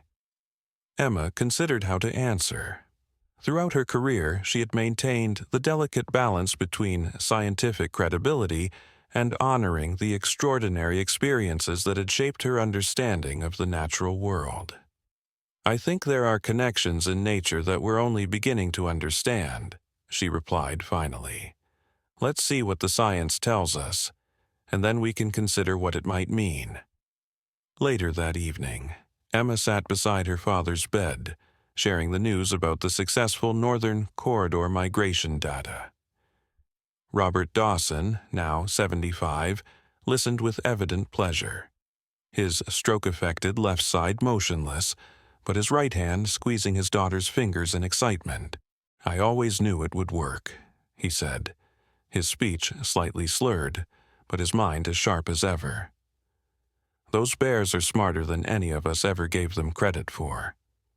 Emma smiled, remembering how her father had championed her unconventional theories about bear intelligence and social learning when most of her academic colleagues had remained skeptical.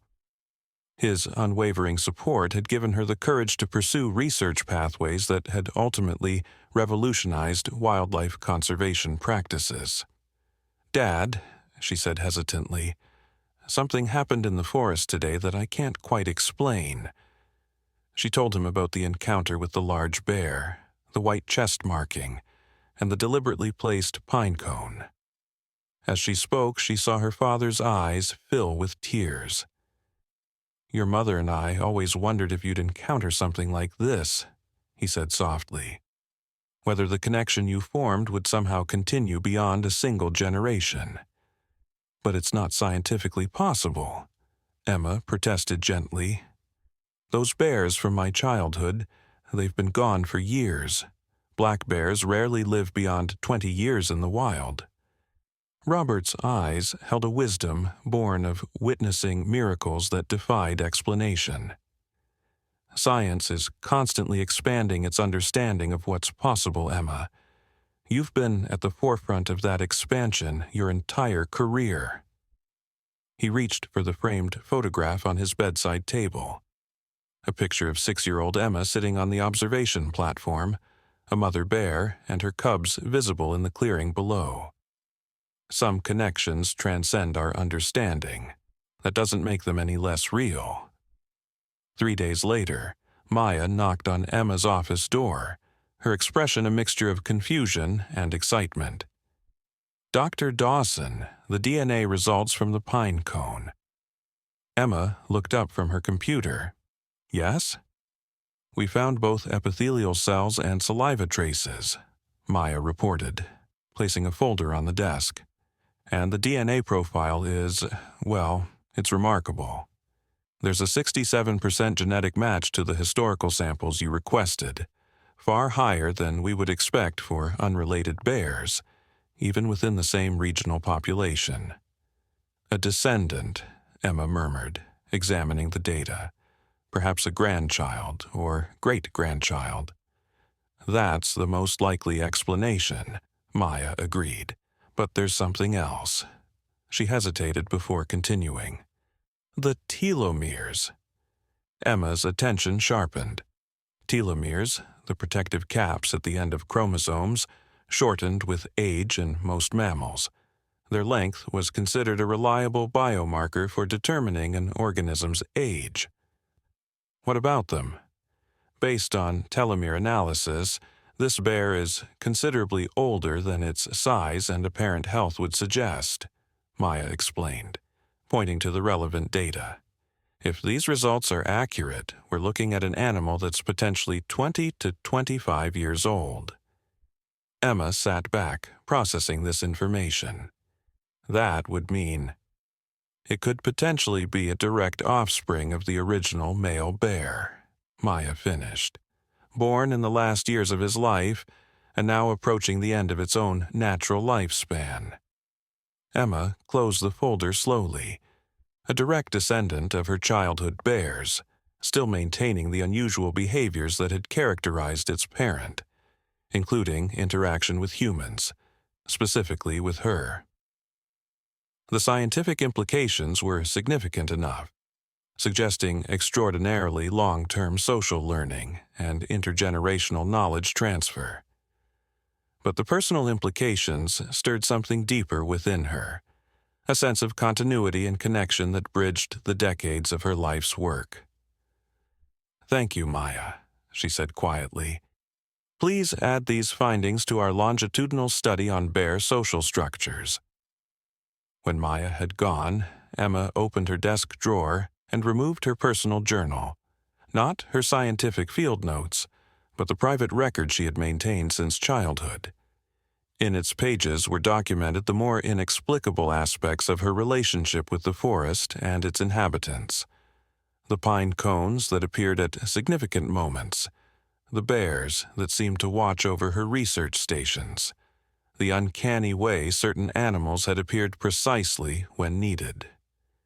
She began to write, documenting the recent encounter with the same care she applied to her scientific observations, but allowing herself to explore the questions that transcended empirical analysis. What did it mean that this connection had persisted across generations, both bear and human? What were the implications for understanding how animals perceived and remembered their interactions with specific humans? And what might it suggest about consciousness, legacy, and the invisible threads that bound all living things? As fall deepened into winter, Emma continued her work at the Institute while making regular visits to the clearing where she had encountered the elderly bear. Sometimes she brought her camera or recording equipment, maintaining her scientific documentation. Other times, she simply sat in contemplative silence, honoring the mystery of the connection that had shaped her life. The bear appeared only twice more that season, once in early November when the first snow dusted the forest floor, and again in mid-December as the winter deepened. Each time, it maintained a respectful distance while displaying the same deliberate attention that had characterized their first encounter.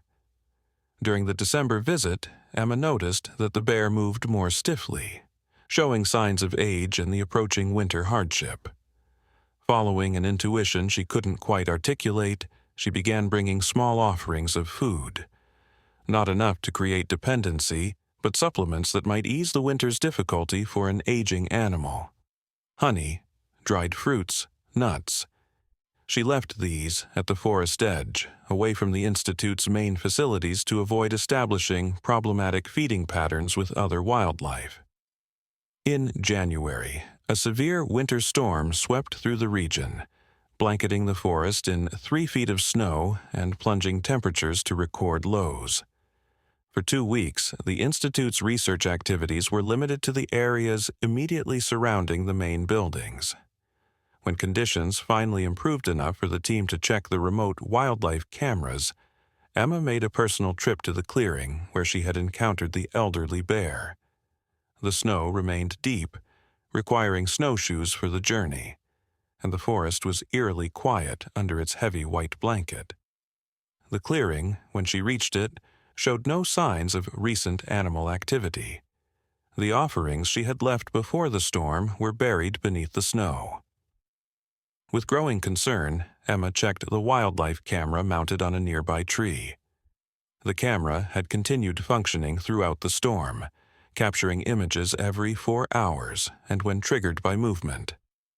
Emma scrolled through the footage on the camera's small display screen, her heart growing heavier as days passed with no sign of the bear.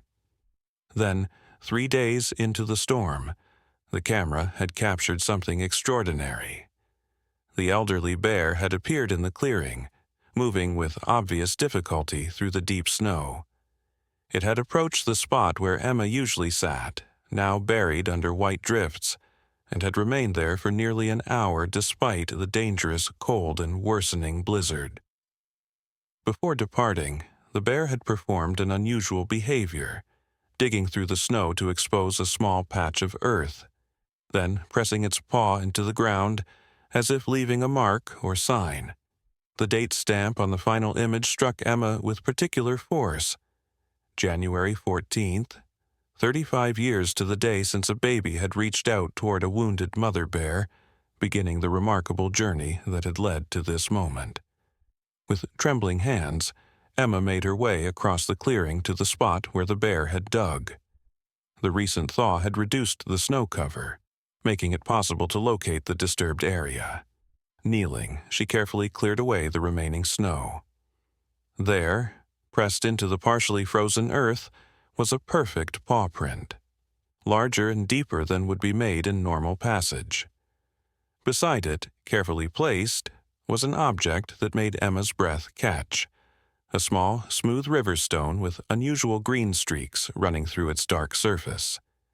She recognized it immediately as the type of stone found only along the northern river that ran through the deepest part of the forest preserve. the river that now formed part of the newly established wildlife corridor connecting their protected area to the larger wilderness beyond. With tears forming despite the cold, Emma gently lifted the stone. It seemed to carry a message that transcended words, acknowledgement of the work she had done to expand and protect the wilderness, gratitude for the generations of care, and perhaps something more, a passing of the torch, a farewell. The elderly bear did not appear again that winter, nor in the spring that followed. The wildlife cameras captured no further images of an animal with its distinctive markings. Though no remains were ever found, bears often sought isolated places when their time drew near. Emma understood with a deep certainty that the bear had completed its life journey. In the years that followed, Dr. Emma Dawson's work continued to expand the boundaries of wildlife conservation and interspecies understanding.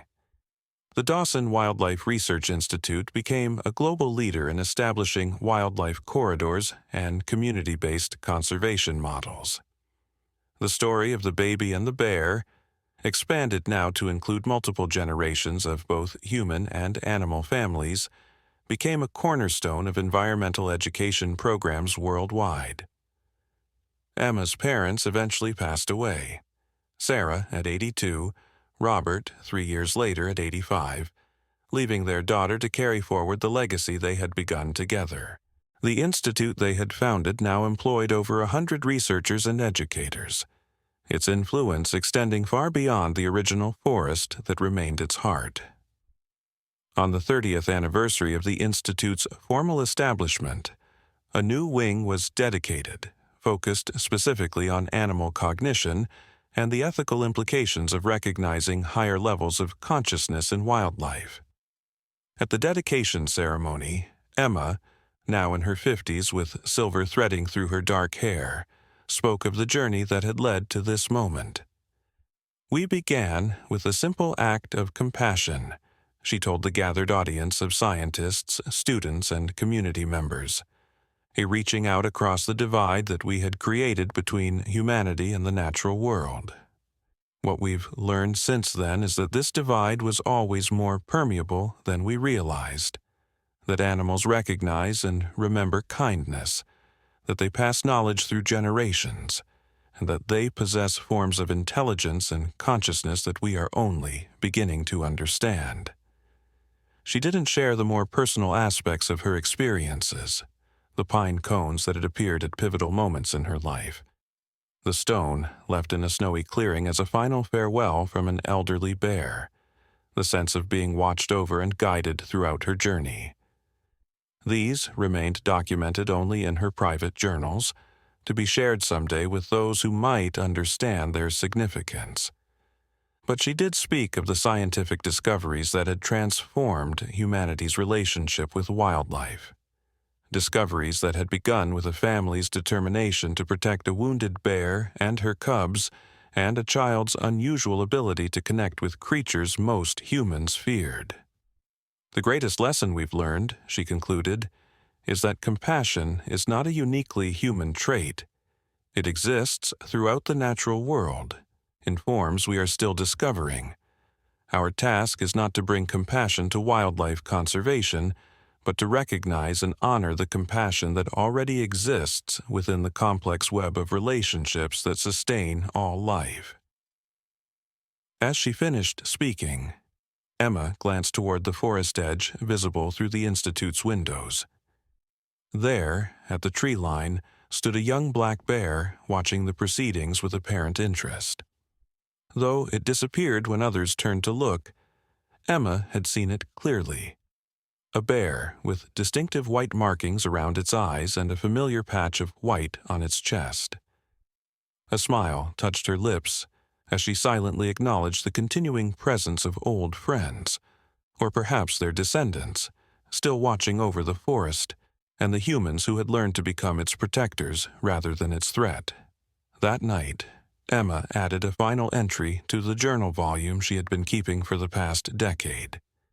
She wrote of legacies that spanned generations, of wisdom passed from parent to child, both human and bear, and of the enduring power of that first moment of connection between a baby and a wounded mother bear. Some scientists believe that bears can live up to 30 years in exceptional circumstances, she wrote. Others suggest that certain behaviors can be passed through multiple generations through observation and teaching. Both may be true, but there is another possibility that science has not yet found the language to describe. That connections formed through compassion create patterns in the world that persist beyond individual lifespans, guiding both humans and animals toward continued understanding. She closed the journal and placed it on her bedside table, next to the small river stone with green streaks and the triple-crowned pine cone she had preserved in clear resin. Tomorrow would bring new research, new challenges, new opportunities to defend the delicate balance between wilderness and civilization. But tonight, as she drifted toward sleep, Emma Dawson carried with her the certainty that had sustained her through decades of work, that a single moment of compassion could ripple outward across time, touching lives both human and wild, creating change that no single lifetime could fully measure. In the forest beyond her window, beneath the same stars that had witnessed a baby's reaching hand and a wounded bear's response 35 years earlier, life continued its ancient dance of survival, adaptation, and connection. And in that continuing dance, the boundaries between species blurred, revealing the shared heartbeat of compassion that had always pulsed beneath the surface of the natural world, waiting only for someone to reach across the divide and recognize it as their own. The final connection. 10 years later, Dr. Emma Dawson stood alone at the edge of the clearing where so many pivotal moments of her life had unfolded. At 52, her hair was now more silver than brown, the lines around her eyes telling stories of countless days watching wildlife in all weather, of laughter and tears, of a life devoted to building bridges between worlds that others saw as separate. The institute she had built from her family's modest beginning now encompassed thousands of acres of protected wilderness. Its research had fundamentally altered conservation practices worldwide. But today wasn't about scientific achievements or professional legacies. Today marked the 5th anniversary of her mother's passing, the day Emma had promised herself she would finally open the sealed envelope Sarah had left for her daughter to read when the time feels right. Emma settled on the large, flat boulder that had served as her observation seat for decades.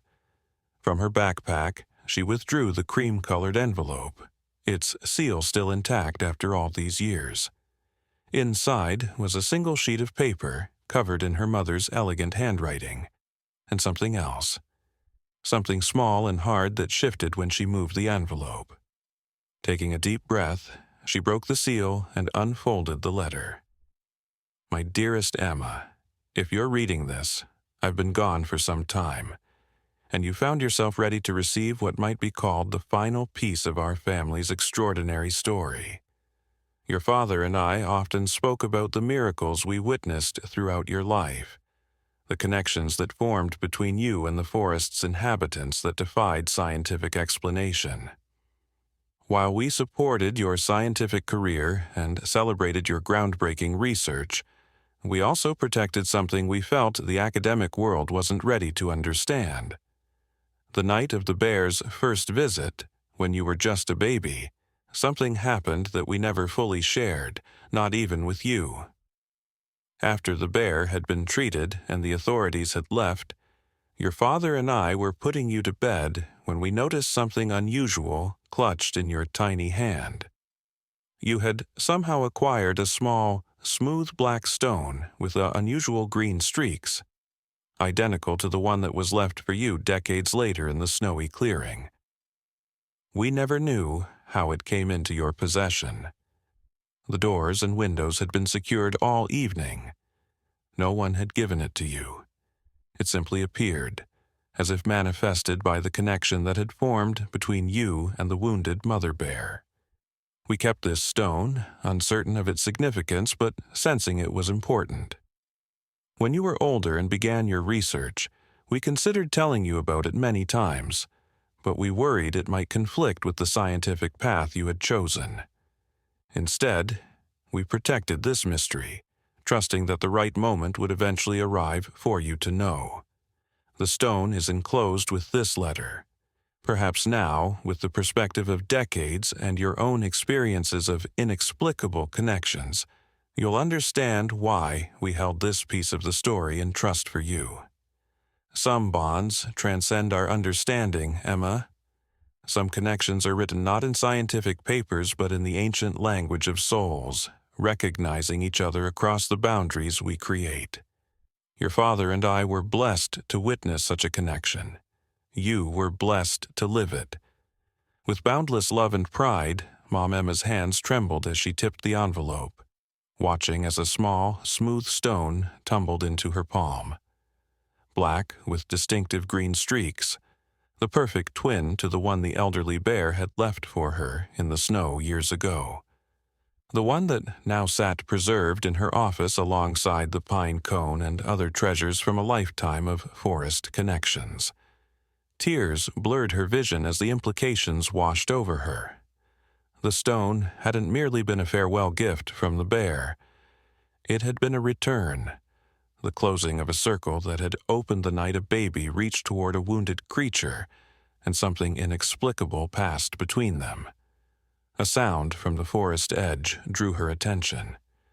Through tear-filled eyes, Emma looked up to see a young black bear with familiar white markings observing her from the tree line. Beside it stood a smaller bear, a cub in its first year, with the same distinctive white chest patch that had marked generations of this remarkable lineage.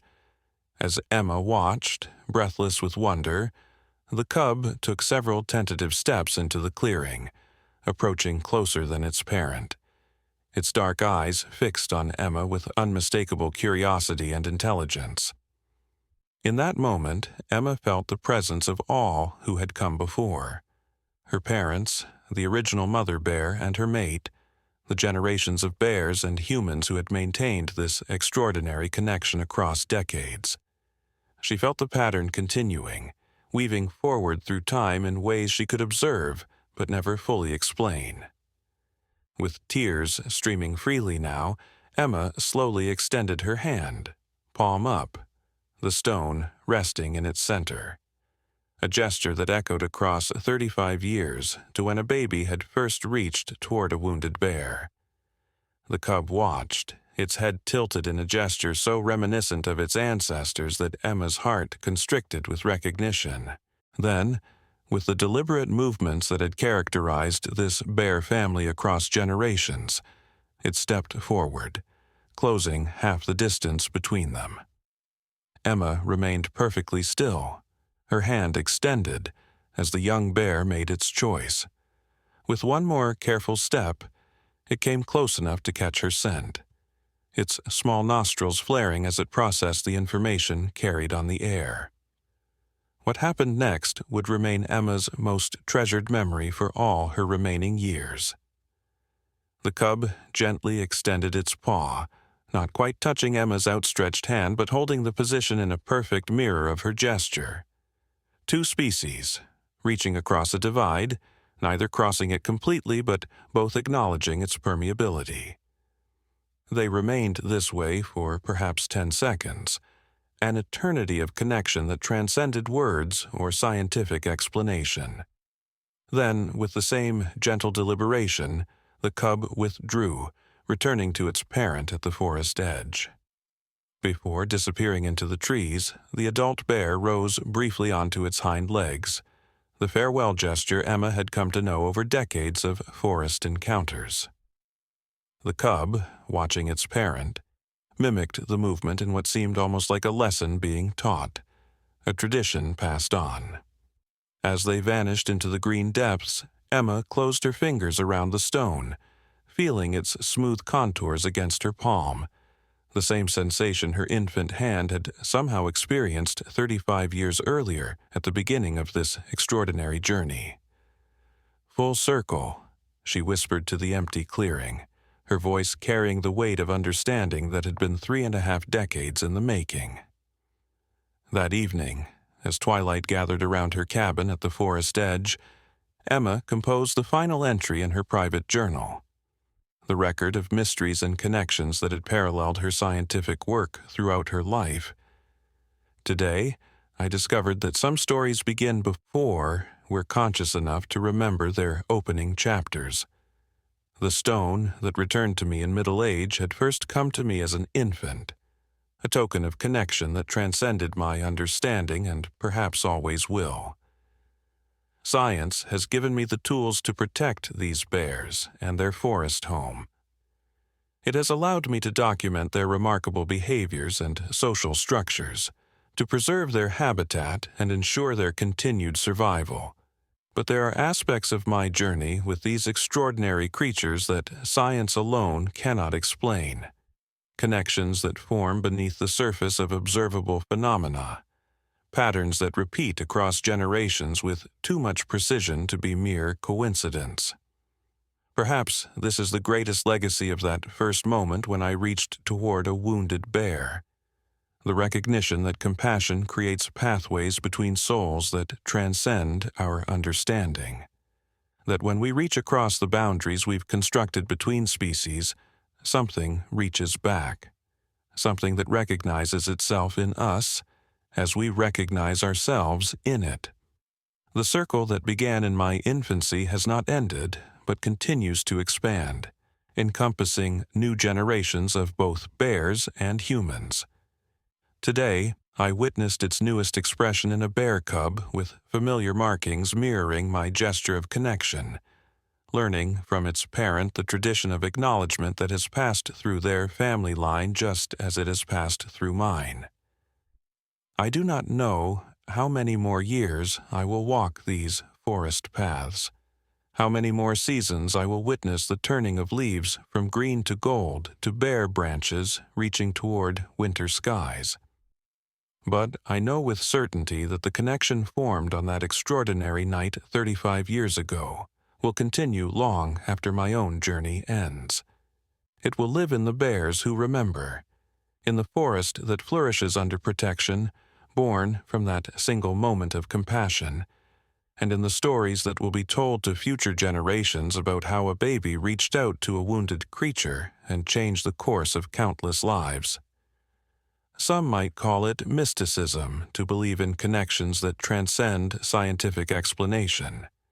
Others might dismiss it as the projection of human qualities onto wild creatures. But I have lived this extraordinary story from its beginning, and I know its truth in the deepest part of my being. The truth is both simpler and more profound than any theory could encompass. Compassion creates connections that endure. Love recognizes itself across all boundaries we construct. And sometimes, when we reach out with open hearts toward another living being in need, we touch something eternal, something that continues to echo through lives and generations, human and wild alike, long after that first moment of connection fades from memory. Emma closed the journal and placed it on her desk alongside the two identical stones, one that had found her in infancy, one that had returned to her in middle age. Together, they formed a perfect pair, a physical manifestation of the circle that had defined her remarkable life. Outside her window, night had fallen completely.